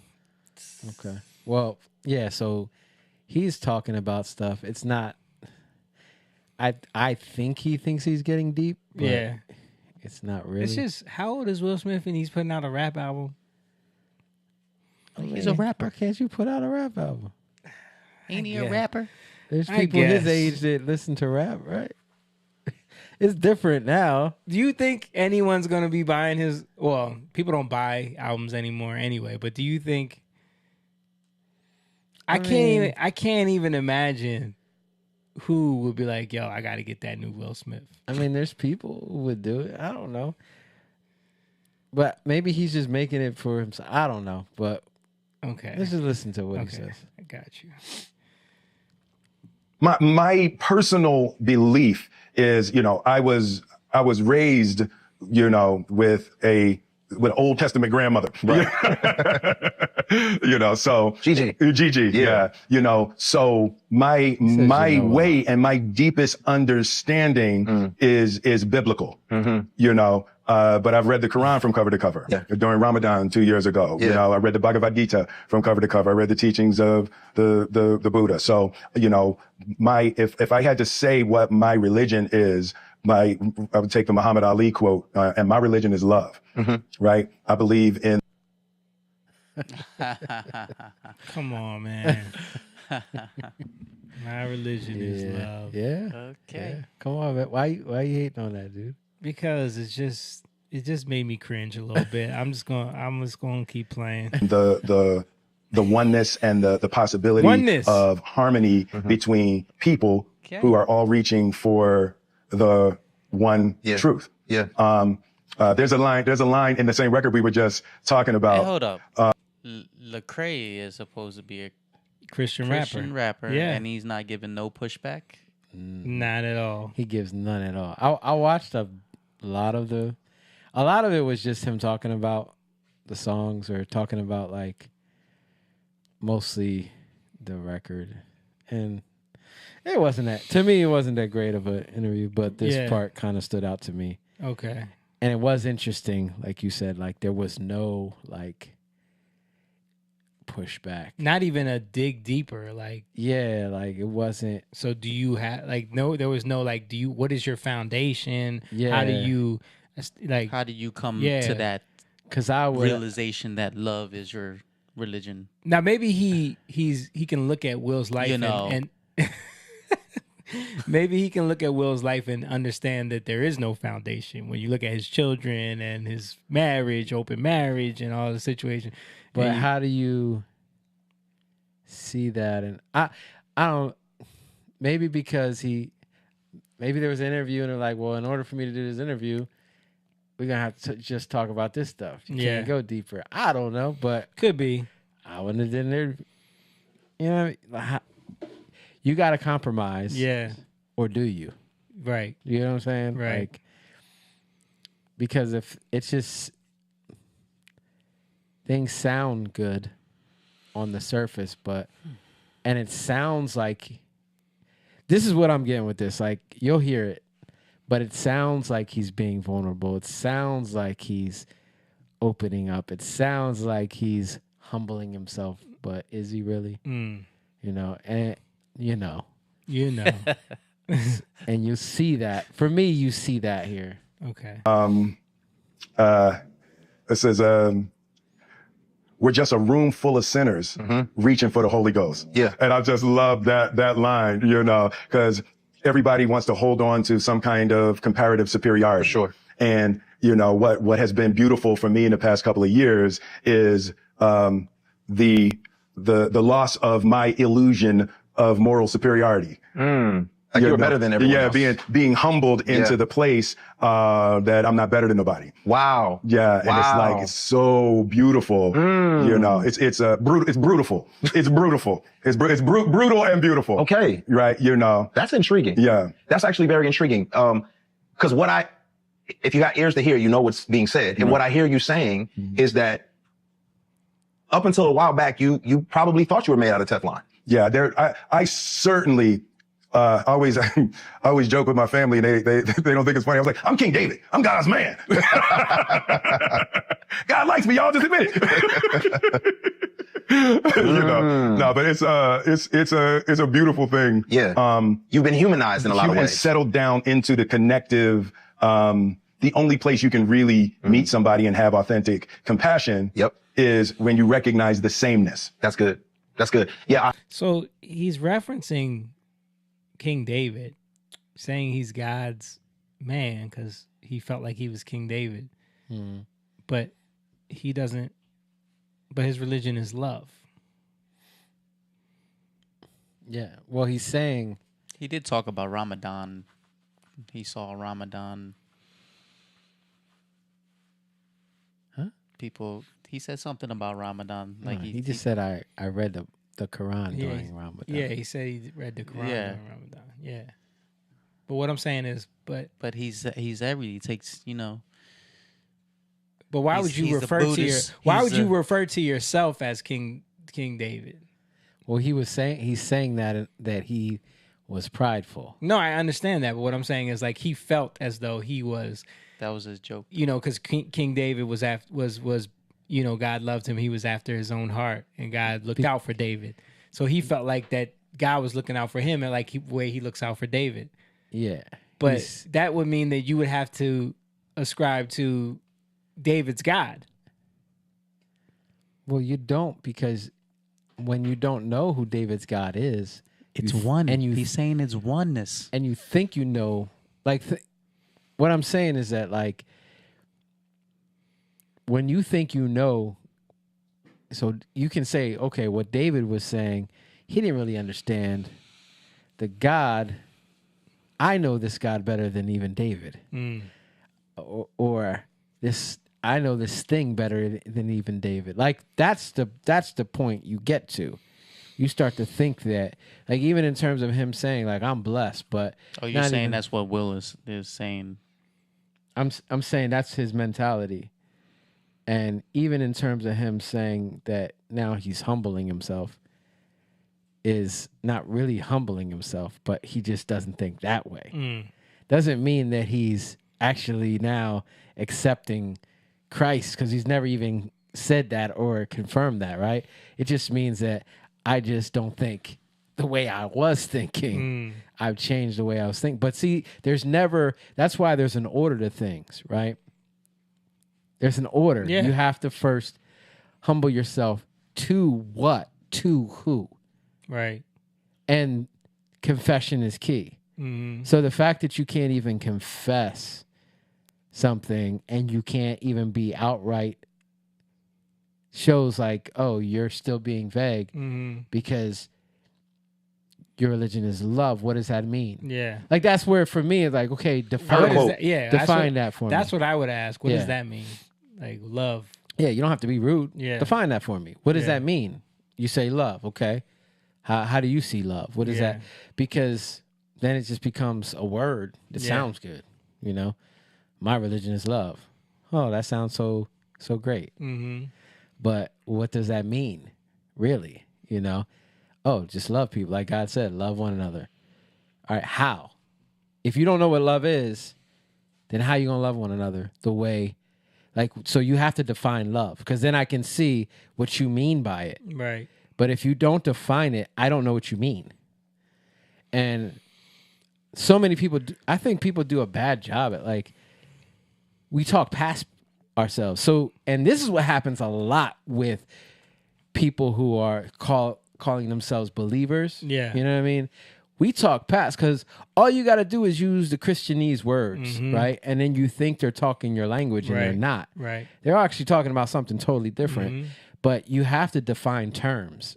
Even in debates, you define terms, right? At the Exactly. beginning of a debate, you have to, what are we talking about? All right, let's define it, right? So now we can separate it in that way. Like, because the moment you define it, now you have something to gauge off of. Especially a term like love, because it's so vague. Yeah, so So for vague. you to say my religion is love, and Lecrae just to settle that in his mind and be like, okay, I know what you mean by that. Like, yeah, you're saying that whatever your image of what love means, you've accepted that that's what he's saying. You know, which how can you know that?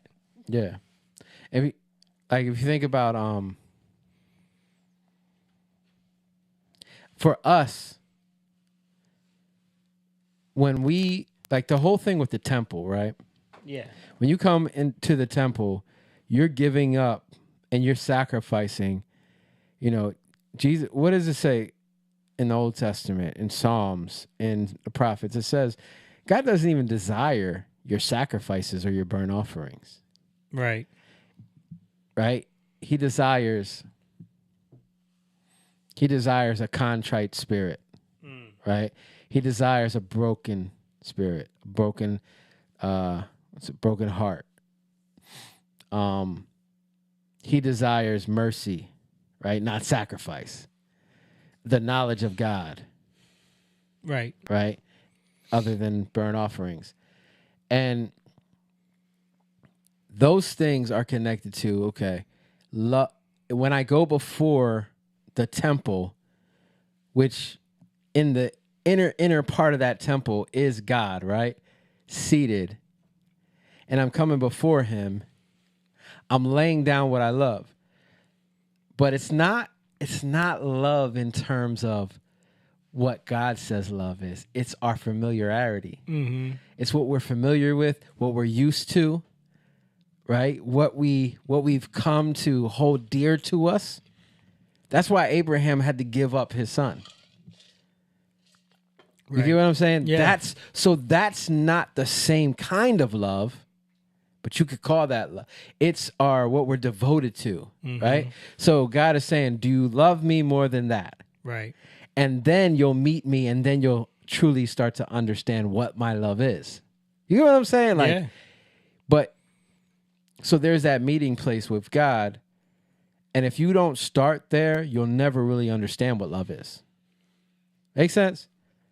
So then you're like, you can come into a wisdom, but you'll never come into true wisdom because you never truly humbled yourself. Because you can't truly humble yourself until you humble yourself to God. Mm-hmm.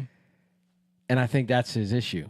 Right. Is that he might have humbled himself in that way. Like, I don't think that way anymore, but I think this way. You know, and it's still not God's way. Make sense? Yeah. All right, let's keep going.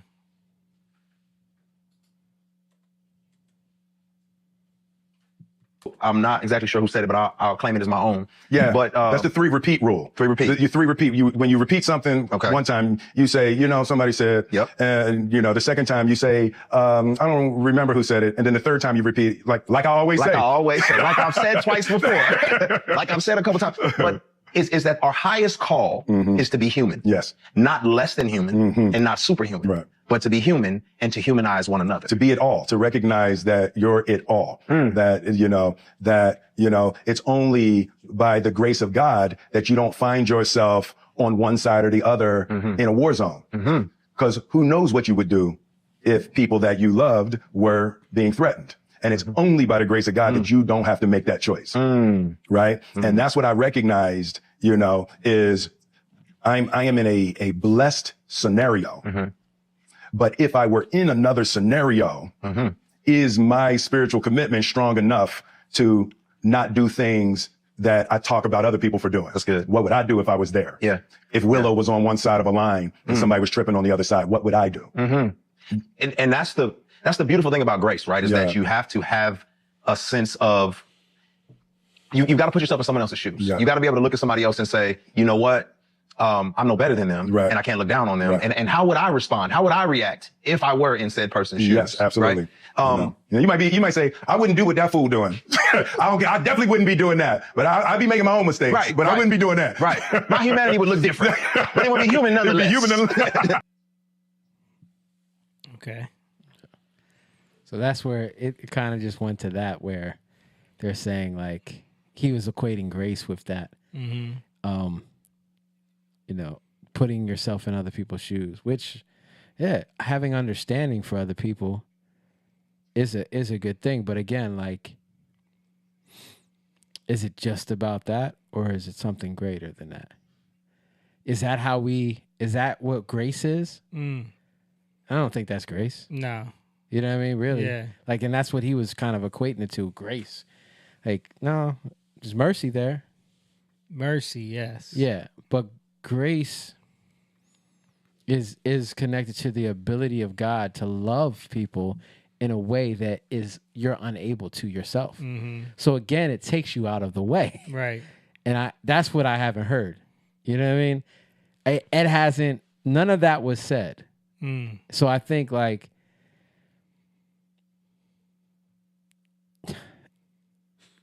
when we talk about these things, are we trying to play up to somebody? Right. Or are we trying to define things and challenge ourselves You know what I mean? In these interviews and these conversations. And I just felt like the whole time, like the conversation was weak because there was no challenge whatsoever. And that's what I like to see, those kinds of conversations. Like when you watch PBD, you know, a lot of times the reason why I like watching that stuff is because he challenges them. Yeah. And then he'll get pushback, right? And then you see how it works out, you know?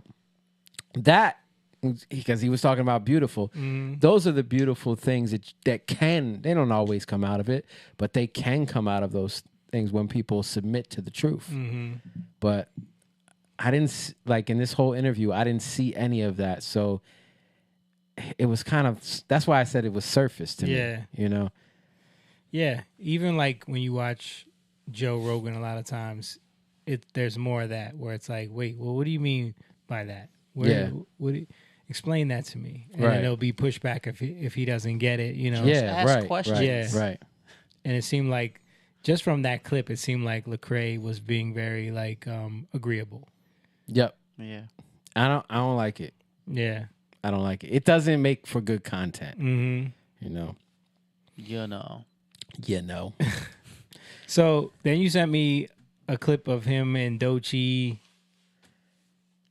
Yeah, just because it's like, this is one of the most popular songs right now. I can't stand this song, because of what it's about, right? And he's jumping on it, and he did a few videos with, because they used her little clip of, they used the Fresh Prince clip, of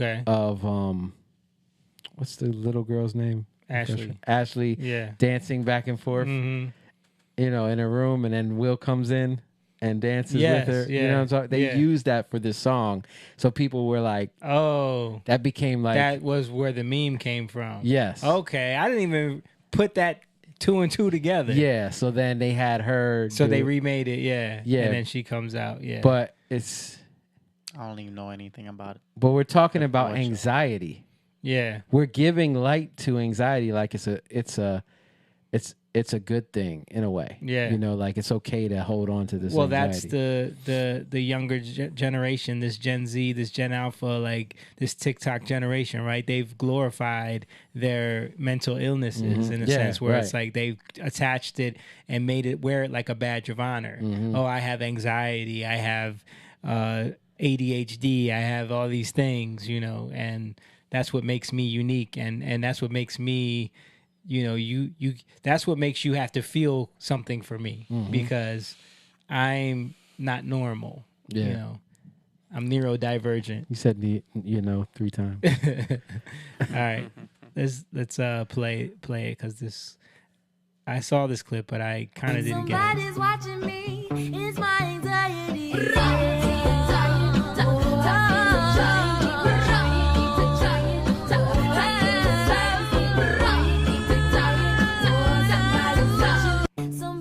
So that was based off of the Fresh Prince. I never even I know, I'm just realizing that now because I was wondering why this trend happened. I saw so many people do this trend. Yeah. And I was wondering where that came from. That was from now I know the episode exactly. Right. As soon as you said it, I remember that scene where Me too. Ashley's dancing in the room with the headphones and Will comes in, he's dancing behind her. Yeah. Yeah. So they were playing off of that, but I just... Did they actually use the clip or they remade it in the Doechii song? It just became online. Somebody had put the song to that clip. Oh, okay. And then people started doing that dance to that song. Yo, we live in such a freaking trend following world now. Yeah. It is so annoying to me. But that was the thing that I was catching with this. Like, because he just jumps on all these whack, you know, these he's trends. trying to stay relevant in so many ways. He's been doing that forever. Like, even him doing, that's why I said he did the Lyrical Lemonade thing, because like, you know, he's trying to do everything that this next generation is doing. He's trying to do all of it. Yeah, you know? And that's what it seems a little bit phony to me. Yeah. When you're like, even why would you do Lecrae?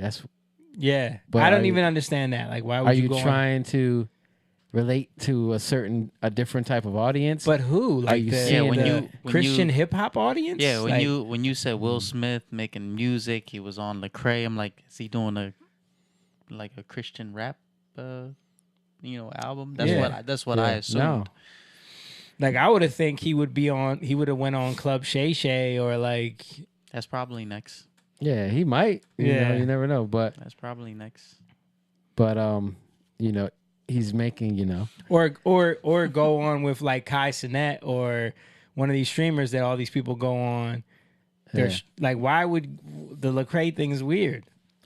Yeah, but there's got to be some kind of plan with it. Target Method to the madness. People looking at what. I mean, Lecrae's his podcast. It's not. He has like over 1 million subscribers. So if people are watching it. Yeah, but didn't he have most of those subscribers before? Maybe from his rap career. Maybe right? I don't. Yeah, I'm not sure. Because his channel has kind of just been evolving. Like he was doing a lot of different stuff. Yeah, I'm not sure exactly like what he gets per stream. I don't even know if his Lecrae is the same. Oh, there might be different channels. Yeah. But speaking of Doechii, I feel like there's an agenda with her too, because I just saw a video of her like walking around half naked, right? And she got the award for best rap album. Like they're pushing her really heavy. That's that girl? Yeah. Okay. But I just want to show this clip from one of these web shows online. This clip went viral as well. Cause this is like even him doing the video with her, this is what she's promoting. Okay. What's my biggest dating red flag? Oh, this is on being Hot on Ones. the DL? You're on the right track. I have my answer. Is it close enough? You want to guess one more time? What would be a red flag for me? Bad music taste? Oh, that is a good one. Because that's one for me. That is a good one. But that's not what I put. You don't listen to Michael Jackson. But okay. Okay. This is a huge red flag for me. All right. It's so crazy. I was going to say men. I was going to say men. Did y'all see that? What it was? No. It said a straight man. That's a red flag. Strike one. You're a man. Yeah. And you're heterosexual. Yeah. I was gonna say, so technically, because my mind was already there, I don't think I deserve to eat a wing. I think you do, friend. Ladies and gentlemen, boys and girls, always go with your gut instinct. I think you need more sauce. Yeah, so that clip went confused.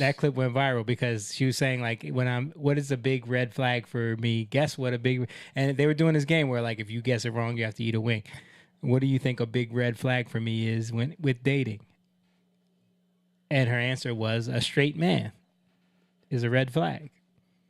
Just the fact that you're a man and the fact that you're straight is a red flag. So, but she's not gay though, right? I don't know. Like who knows anymore? Yeah. See, this is some crazy stuff. It's some weird stuff. Yeah. But this is who they're pushing. This was best rap artist, best rap album, I believe, at the Grammys this year. That's who won. Let me see. It's crazy. I never even heard of her. Yeah, and then somebody sent me this. You never heard of her? No. I heard that song, I think, from the memes or whatever. Well, it's all over TikTok. Somebody sent me this. And the caption says, I have questions.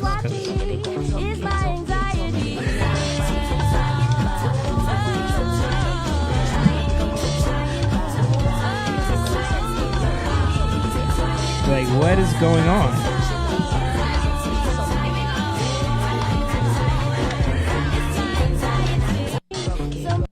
Yeah. So apparently that's not what is going on? I don't know. Going on? Says Doechii just won her first Grammy ever for best rap album. Is this a statement ritual? It's giving auction. No sage, just I love your art. I don't get. the colonized in the swamp with the devils. I guess because she's like with a bunch of white dudes, and it looks like she's like, I don't know, like she's in this outfit. Like it's weird. Why you gotta be weird? Because weird. They think weird sells now. Yeah, weird, but it's interesting. Like that's her talking about relationship. Then remember we were showing that artist Chaperone who they dissed Babyface to talk to on the red carpet. Yeah. So this clip went viral. I don't know if you guys saw this, but this is along the lines of the other clip that you sent me. So I'm gonna play this real quick because this is what we're dealing with modern young celebrities, with the message they're giving. Like Doechii talking about straight men are a red flag, and this was the message from Chaperone. All of my friends who have kids are in hell. I don't know anyone. I actually don't know anyone who's like happy and has children at this age. I have like a 1-year-old, like 3-year-old, 4 and under, 5 and under. I literally have not met anyone who's happy, anyone who has like light in their eyes, anyone who has slept. Yeah. So no one who has children are happy. I mean, I could see when you're selfish. I can see how you have kids and you're used to complaining about everything. So you're just going to complain about your kids and complain about what you're going through because you're just used to complaining. And you're used to or you're you're used to being, everyone doing everything for you Yeah. and never having to work, and you're used to just being selfish, like Moan said. Everything revolves But around even you. the culture of like, oh my gosh, it's so hard. Like, Yeah. there's even a culture of wanting sympathy. Just that narcissist type. Yeah. I need somebody to. So when you're somebody who doesn't have kids and you're hearing all this, well, you're not even getting they're doing this because they're trying to get your sympathy. Yeah. But then you don't really have sympathy for them. You're just thinking, I don't want to be in your position. Yeah. If you're selfish, and think about it, the people who are a lot of times narcissists, or they think in that same way, they're only thinking about themselves, and they're only around each other because they benefit from something from themselves for themselves, or they get something from the person that they're around. Yeah. But, that's what I mean. They benefit. Yeah. Shout out to David Rodriguez on the chat. He said, "Love is not a religion, and mercy isn't grace. He's still lost in the Hollywood clouds." Talking about Will Smith, of course.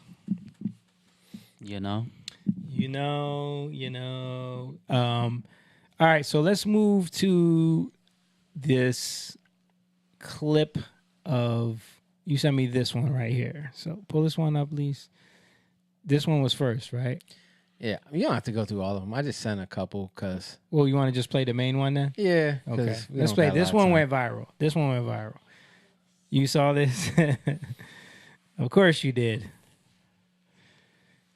I have been with my husband for almost 20 years, but about 3 years ago, I was strongly considering divorce, and I want to talk to you about why. So I'm going to tell you the story of the day where I thought to myself, maybe I don't want to do this anymore. My husband and I had 4 kids. We both worked full time. We had been together for 16 years at this point. We've been together since high school.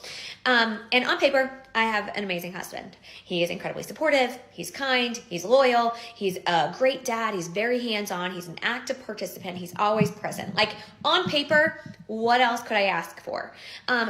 Why is she saying on paper when she's on paper would be like, he comes from a good family. He has his mom and dad. He went to school, went to college, has his degree, makes good money. Like, that would be on paper. You're literally saying in real life, he does all these things. He's there for my kids. He's like, because again, you got to define all these things for people nowadays, right? Because they'll just detach more and more and more from things. But it's just funny because she's describing things that he's doing in reality and saying on paper. Right. So she doesn't even equate these things to real. It's not her reality, bro. Right. This reminds me of that Joe Budden podcast where, the girl, they're talking about Adam and Eve. And she was like, it could be better. Yeah. Yes. And she just didn't get it. Yep, she didn't get it. And she said, "I needed more." Just remember? Yeah. Yeah, And then, like, they all start exactly. cracking This is up. exactly what she's describing how her husband is amazing and does everything right. But I'm waiting to see. I need more. Because I have not seen this. Let's go. But in reality, In reality, Ah, see, yo, in her that is reality, crazy because we literally just said it, right? And then she says it in her reality. Wow. Okay. is very similar to the experience of other women. I had this amazing husband who on paper was great, but I was incredibly frustrated and burnt out from our marriage and from motherhood. Because what happens to so many of us is that we marry these amazing men and we have amazing relationships and then we have kids. And when we have kids, women tend to carry a disproportionate amount of the work in the home, the work of raising kids, and the mental load. And that is exactly what happened to us. About 3 months after my fourth... This term mental load. Well, that's one of her. What does that mean? That's one of her big things that she. Because what she does is she does consultations for people and she charges like $100 an hour or something like that. Oh, that's her job? That's what she does. She does like, this is all marketing for her business because she does like consultations for women and stuff like that who are having issues in their marriage. And she charges astronomical prices. So she charges them to bring more issues to their Yeah, marriage. exactly. Oh. Exactly. And her husband actually, from the research that I saw, has a real job. He does like power lines or something like that. Like some kind of real job. Yeah. Like, so he works. Yeah. You know what I mean? baby was born, I remember looking at my husband and saying, I need more. I need you to do more. I am exhausted. I am in charge. Look, I need more. What did Eve say? I need more. You have everything. God gave you everything. God gave you everything you could ever want to eat. Name all the animals. The animals come. They love you. Yeah, You're and, in the and dominion. he says, yes, on paper. On paper. It looks good. This is perfect. But that in snake reality, came. That snake. my eyes are seeing something. I see that fruit that you told me I can't have. I need that fruit. Yeah. Yo, if he works, if he's like one of those power line people, like the electric people, when the electricity go out, yo, they work hard. Exactly, Yeah. and I think that's part of the problem. Like he's on call a lot. Like he's what do they call? They call him a lineman. Lineman, yeah. But they make good money. Yeah. And they probably afford her the lifestyle to be able to sit at home and make TikToks all day and act like she's carrying the mental load. Yeah. You know what I mean? But let's keep playing. Of everyone and everything in this house. Every night when we cook dinner, you ask me what to make. Every day when you drop off the kids at daycare, you ask me what they need in their backpacks.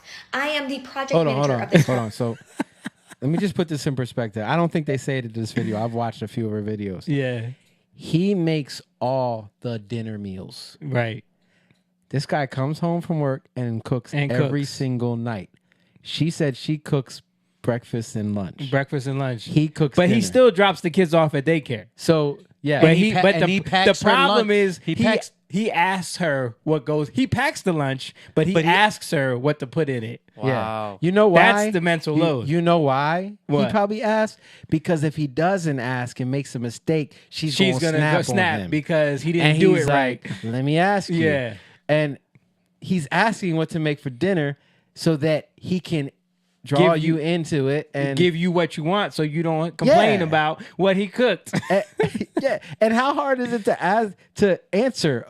It takes 2 seconds to answer. Bro. But again, it's hard. Like that's the mental load. That's the mental load because in reality, it's so much pressure. Is she serious, or is there like a no? she's an advertisement? You're gonna see. Nah, bro. You're gonna see. And I need you to do more. And he looked at me and he said, okay, just tell me what to do. Right? Every woman has heard this. Just tell me what to do and I'll do it. And I said, okay. So this dude who's doing all this, working, lineman, taking the kids to daycare, packing their lunches, coming home, cooking dinner. Yeah. She's saying, I need you to do more. And his response is, just tell me what to do. Yep. Just tell me what to do. Like, bruh, come on, man. Like, he's trying to please her in every way that he can. Listen, it's and there's never no pleasing her. Gonna be enough. He's never gonna please her. Never gonna be enough. Something that would make my life easier. is if in the mornings when I came downstairs with the 4 kids, because I do mornings by myself, the dishwasher was emptied, the dishes were put away, and the trash was taken out. That would make my life so much easier, because when I've got the 4 kids running around and the baby crying, I can't be looking for their favorite water bottle in the dishwasher. I just need to know it's clean. And he said, yeah, of course. What? Yeah, I'll do that. Bro, I'm just thinking about this. Like, it's too much for you to open the dishwasher to find the water bottle. Yeah, man. I mean, it's too much to open when you to pull a lever and open a door and see the little water bottle sitting there in the rack. Okay, Sebastian. And you just pick it up and you put the water in it and you give it to the baby. Yeah. Is that so hard? You don't gotta travel to the well. You don't gotta go to the well. Right? You don't gotta do none of that. You don't have to put the water on top of your head and walk 2 miles with a baby on your hip. Yep. I can't believe this is real. Yep. This is the women that we deal with nowadays. These are the entitled. This is what we were talking about earlier. Yep. When you've made things so comfortable for them, they have to find. There's always something. She said, because I do mornings alone. I do mornings alone. What does that even mean? Yo, you sure she's not trolling, yo? Bro, I'm telling you, she got roasted in her comments. Sure? I know she got roasted. Yes. Let's keep going because she's not done. No problem. And so, of course, he does it. But then I have to remind him, and then he forgets, and then I have to remind him again. And there was this one morning where I woke up, and I went to put something in the trash, and it was overflowing. And I went to get my son's water bottle, and it was in the dishwasher with all the other clean dishes. And I felt so disrespected and unseen and unvalued at that point in time. And I remember texting my husband being like, I hate that term, unseen. Yeah. I hate that. Because what does that even mean? It's just one of these it's selfishness, pseudo science, psychobabble. But again, define unseen for me. Right. I need to define. Right. You got to define that for me, please. Because then we can dissect it. Because that don't make no sense. I feel unseen. Okay, you feel unseen. What does that mean? Yeah. And this is why we have these issues, because you allowed to say a bunch of stuff that you can't back up. Right. Really. If we really get to breaking it down, you can't defend that. You can't defend that argument. You can't. Anybody can feel unseen. Yeah. Doesn't mean it's true. Right. Doesn't mean that we don't, like, I'm saying we because I'm talking about men. You know, like men and husbands and wives. Doesn't mean that you're not seen. Where's our husband? If you want to believe you're not seen, then you won't be seen. He's not. He's unseen. Because I haven't seen him. He's not seen. Where you at, bro? Because she don't want him to be seen. Yeah. And he could say he feels unseen because does he have a video? Does he have a comeback video? Right. No. Defending himself? No, he's not in any of the videos. I don't think it's real. what happened? It is. Like, why didn't you do this? And he said, sorry, I was running late for work. And I was running late for work. The place that I go to make the money so we can have the lifestyle that we have. So I didn't have time to do the stupid little thing that means the end of the world to you. Yeah. Mm-hmm. I remember thinking, oh my God, he doesn't see me.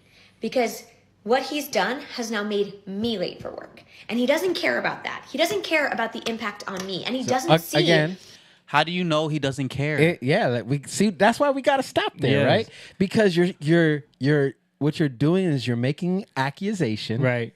And you don't know his intention, right? Right. This is what happens, and this is the disconnect. And when she says he's made me late for work, does that mean she had a TikTok video scheduled that she was about to make? Like, is that what that means? Or does that mean she had a consultation set up that she was supposed to do? Did he make her late? Or did she make herself late? Right, because you could have waited to take the trash out after the consultation was over. You could take the trash out later. Yeah. You can go in and get your water bottle. Right. And that probably took you about 30 seconds. Not even 30 seconds. I'll say 15 seconds at the most. No, I'll even. All right. I was gonna say 1.2 seconds. Okay. Because it's not even. Come on, man. Yeah. Let's It's be not real. that serious. Let's be real. Yeah, you're Like- opening the door. Think about it. 1. Yeah. You know what I'm saying? Like, come on, man. Yeah. This isn't hard. Like, what is the difference between opening a dishwasher door and opening a cabinet door? Unless to get your kitchen is like a Nothing. huge kitchen, Yeah. that you got to walk all the way Right. across. But I don't think it's that right, big. or unless the dishwasher's in the basement and we're missing something here. But you know, all right, let's keep going because she ain't done yet. How every single thing in our home happens because I ask him to do it, or because I do it myself, or because I planned and organized it. The diaper bag is full because I filled it, right? I put the wipes in there. And I felt so frustrated. And I remember thinking, what's the point? What's the point of doing this with someone else? I might as well just do it alone. And it's not because my husband didn't love me or he did anything to me. And it's not because I didn't love him, but because I felt so taken advantage of in our relationship. And this dynamic. But it doesn't nothing happen that by he accident, does, right? nothing that he does matters. Nothing that he does factors in to y'all's relationship. She's not taking you it are into ready account. to divorce your husband and have your children live in 2 separate locations and go through the whole thing of divorce Because of your selfishness. Because dude didn't take the trash out and put the water bottle in the place that you specifically want. You're wrong. It's because she felt disrespected. It's because she felt unseen, and she just said it. She felt the last thing she said. She felt something. Taken advantage of. Taken advantage Yes. of. She felt taken advantage of. See, all these are about feelings. Yeah. It just sounds It's all about how she feels. But this, you know what the problem is? There is no more sense of duty when it comes to marriage, motherhood, relationship. So she's looking at everything that she's doing as a task to check Or a off the chore. list of who does more than the other. She doesn't see it as a duty. Yeah. Not only that, I do think, like, going back to what we were saying earlier, like, men are more about like establishing places of order. Mm-hmm. And then women are great at working within that established place. Yeah. And if you could, like, so that's the duty part, right? Yeah. So again, like, men dominion, women domestic. Mm-hmm. Women thrive in that domestic place. Men don't. Right. That's why men ain't thinking, they're thinking over here. You want them to think like you, but we're not built that way to think like you. And then you're mad because we don't think like you, because we are not built in the same way. And even in terms of like the overload, and going back to the anxiety song, right? Mhm. That whole thing, why is that ain't, when you think about the things you got to do, that makes you more anxious before you even do it, right? But when you just realize, like, oh, I'm just gonna do this. This is what I'm supposed to do. It doesn't seem that bad. Yeah. But if you're like thinking about this isn't fair, I got to do all these things, you're actually making yourself more anxious and tired. Yeah, you're tiring yourself. You're working up. yourself into frustration. Yeah, and that gets you tired. Yeah. Stress. So I think, and the biggest thing here is we all need God. As men, as women, we have roles that we play, and they're different. And we have to know where we are. If we can just see these basic things that I was just saying, like dominion, domestic, and I'm not saying that women can't go and work. I'm not saying that, right? Just like I said earlier, like, women can play basketball, right? Yeah. I'm not saying they can't, but it's in a place that men have established, right? They've already established it for women to then go and do it, right? So I'm not saying women can't go and work, but you have to realize that they've made a place for that to happen. Yeah. Right? That's what I'm trying to say. So if you can work in that realm and then realize that you're gonna have to, anything you do, either you're gonna start blaming people or you're gonna take it to the Lord. Yeah. And love, real love defined the way it should be defined, is learning how to work with people. And that's why a husband and a wife, it's the greatest understanding of love, because wives, respect your husbands. Mhm. That's your form of love, honoring him as your husband. Oh, but my husband don't do the things that he should be doing, so I don't respect him. That's not what God said. Yeah. You're supposed to honor him before he does the things that you think he should be doing. And guess what? Some of those things that you think he should be doing, you realize you put that on him. Right. That was never what God called him to do. So if you honor God first, you're going to realize how to love him greater than what your image of what he should be doing. Yeah, you hear this in the manosphere spaces a lot, where women say, I will let a man lead if he's proven that he can be a leader. Yeah, right. You know, and that's out of order. Yeah. Like, if you're choosing that this is the man that you're going to spend your life with, you need to honor him no matter what. Yeah. And I think that's why we're dealing with a lot of women in divorce and in unhappy marriages. People are even married and they're unhappy. Yeah. They're just going through it. Because even with, you were talking about earlier, Damon Wayans, right? Yeah. And his dad. He was married, but he wasn't happy. But Yeah. then you start to love something. Well, I don't even want to say happy. He wasn't in peace. Yeah. Right? He wasn't in peace. He wasn't in peace, but Yeah. he started to like or love that. Right. You can start to become familiar with something that is not good for you. Right. Right? And just accept it as something that you think is good for you. So that's not a good thing either. Yeah, that's true. David said, I hope she's trolling too. I think what I think she's doing is she's trying to promote her business, you know, with these stories and everything. But the problem is she's getting roasted because you sound crazy. To be honest with you, dude, she's a wolf. Yeah. Because if you take advice from her, what's going to come is destruction. Mm-hmm. It's destruction. You're going to destroy your marriage. She's teaching women how to ruin their marriages. Yeah. Let me show the contrast, because I saw this video before we get out of here. We'll do this and we'll wrap up. I saw this video before you had sent me any of this stuff, and I was going to play it on here, and this is pretty interesting. This is the contrast of that. God made Adam a suitable helpmate. And he made that helpmate not because she's weaker, but because God has given men a capacity and a responsibility that women do not have. And we have to be honest about it. We can say he's not a man, he doesn't know how to lead, he doesn't whatever. There's still a capacity inside of him that God did not give us as women. And one of the biggest examples that I can give of that, imagine it's raining and you're in New York City. And if you've ever been to New York City or in France and it starts raining and people start selling umbrellas on the street, those $5, $10 umbrellas, they're not worth much, but they get the job done until you get home. Imagine you have that man. You have the man that gets the job done, isn't anything special, but he gets the job done. That man, no matter how little you view him, is made to handle the rain. You were not made to handle the rain, but you were made to hold up that which can handle the rain. If you didn't have that umbrella, you would come back home smelling like what you were poured on, what poured on you. When a man comes back in as that umbrella, he gets dried quickly, water repellent, it falls off of him, and no matter how equipped you thought he still was built for the rain.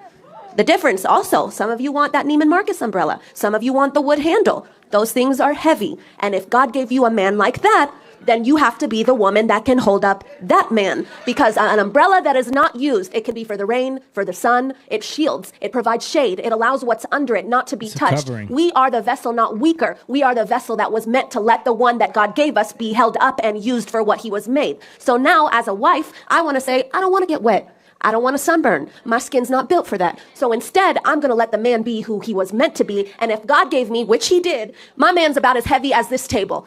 That means God made me capable of holding him up. If my man is not doing what he was made to do, it's because I, as his wife, am not holding him up. One thing I will credit myself to is that man can come and do what God has him to do, because on the back end, he is being held up and held down. Yeah, but it can be to a fault. Yeah. Of right? course. Which, even with her, because I know who she is. Okay. She got passionate. It's to a fault. Okay. So there's some backstory to that. But I like that analogy though of the umbrella, because the man is the a truth covering. is the truth. The man is a covering, and it is, for him to take the arrows, take the bullets to protect his family. But someone has to hold up that umbrella. Yeah. And that role is important as well. Yeah. Because you are holding up the umbrella and you're protecting what's beneath the umbrella. Yep. But women seem to think that they want to be the umbrella too. Sometimes, you know, and that's not, you're not meant to be that. Yeah. There's definitely a lot of truth in that. But Uncle Dunny said ungrateful. Yeah, that's the remix coming out. Yeah, ungrateful. But so there is, we can take honor too far, right? We can take submission too far. You know, like if a woman's being cheated on and gaslighted, you're taking it too far, you know, and you're still there thinking it's okay. No, that's not okay. You're being abused because he's trying to manipulate you and tell you that, no, it's good. We're good. It's not really happening. Or it's happening, but, you know what I mean? Yeah. No, obvious. These things are not cool. So, but there is an honor that a man should get. And I think that's just connected to holding him up, which is connected to encouraging him. Right? Yeah. Because that's what holding a man up is. It's encouraging him in the things that he's doing in his sacrifice. Yeah. Because just letting him feel respected. There's no greater love that you not lay belittle. down your life for your friends, right? And love covers a multitude of sin. So that's men are called to love their wives and lay down their lives like Jesus laid his life down for the church, right? We're meant to cover our wives in that way. We're meant to cover our families in that way. And when we do that, and women encourage us, there's nothing more beautiful than that. Yeah. You know? There's nothing Sometimes more like beautiful. they don't have to say anything. Yeah. I know for me it feels good when you just feel like they're grateful that I've done what, you know, I'm supposed to do or whatever. Yeah. You know, you feel good. Just, you know, you feel respected. Yeah. You know? Because that's what the opposite of that is. When you're being nagged all the time, it's like, okay. Like, that's ungrateful. That that's you're the totally definition of ungrateful. You're not grateful for anything. Yeah. Yeah. All right, let's wrap it up there, guys. Listen, appreciate everybody for watching. Shout out to everybody who's been in the chat chiming in. I see y'all over on Facebook. I saw the comments on YouTube.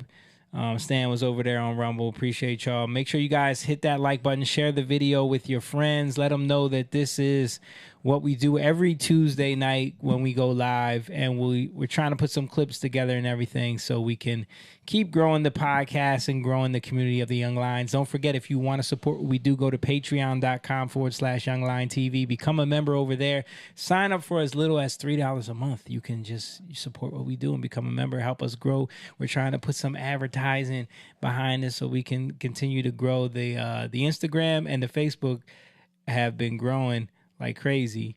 So we're trying to get the YouTube and the Rumble to grow along the same line. So make sure you guys support this. Also, go over to our website, jatan.com/shop, so you can get the merch for what we got going on. Also, want to let you guys know that we do have a show announcement. We are performing at the City Winery in Philadelphia with opening up for Stephen Stanley on April 25th this month. So if you want to get tickets, head on over to citywinery.com and you can get the tickets over there for that show.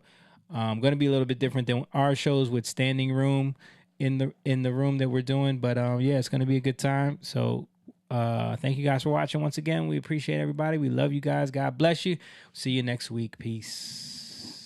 Young lion, go live, yeah. Young lion, you rich, yeah. This kingdom has room, yeah. Go and fight people in.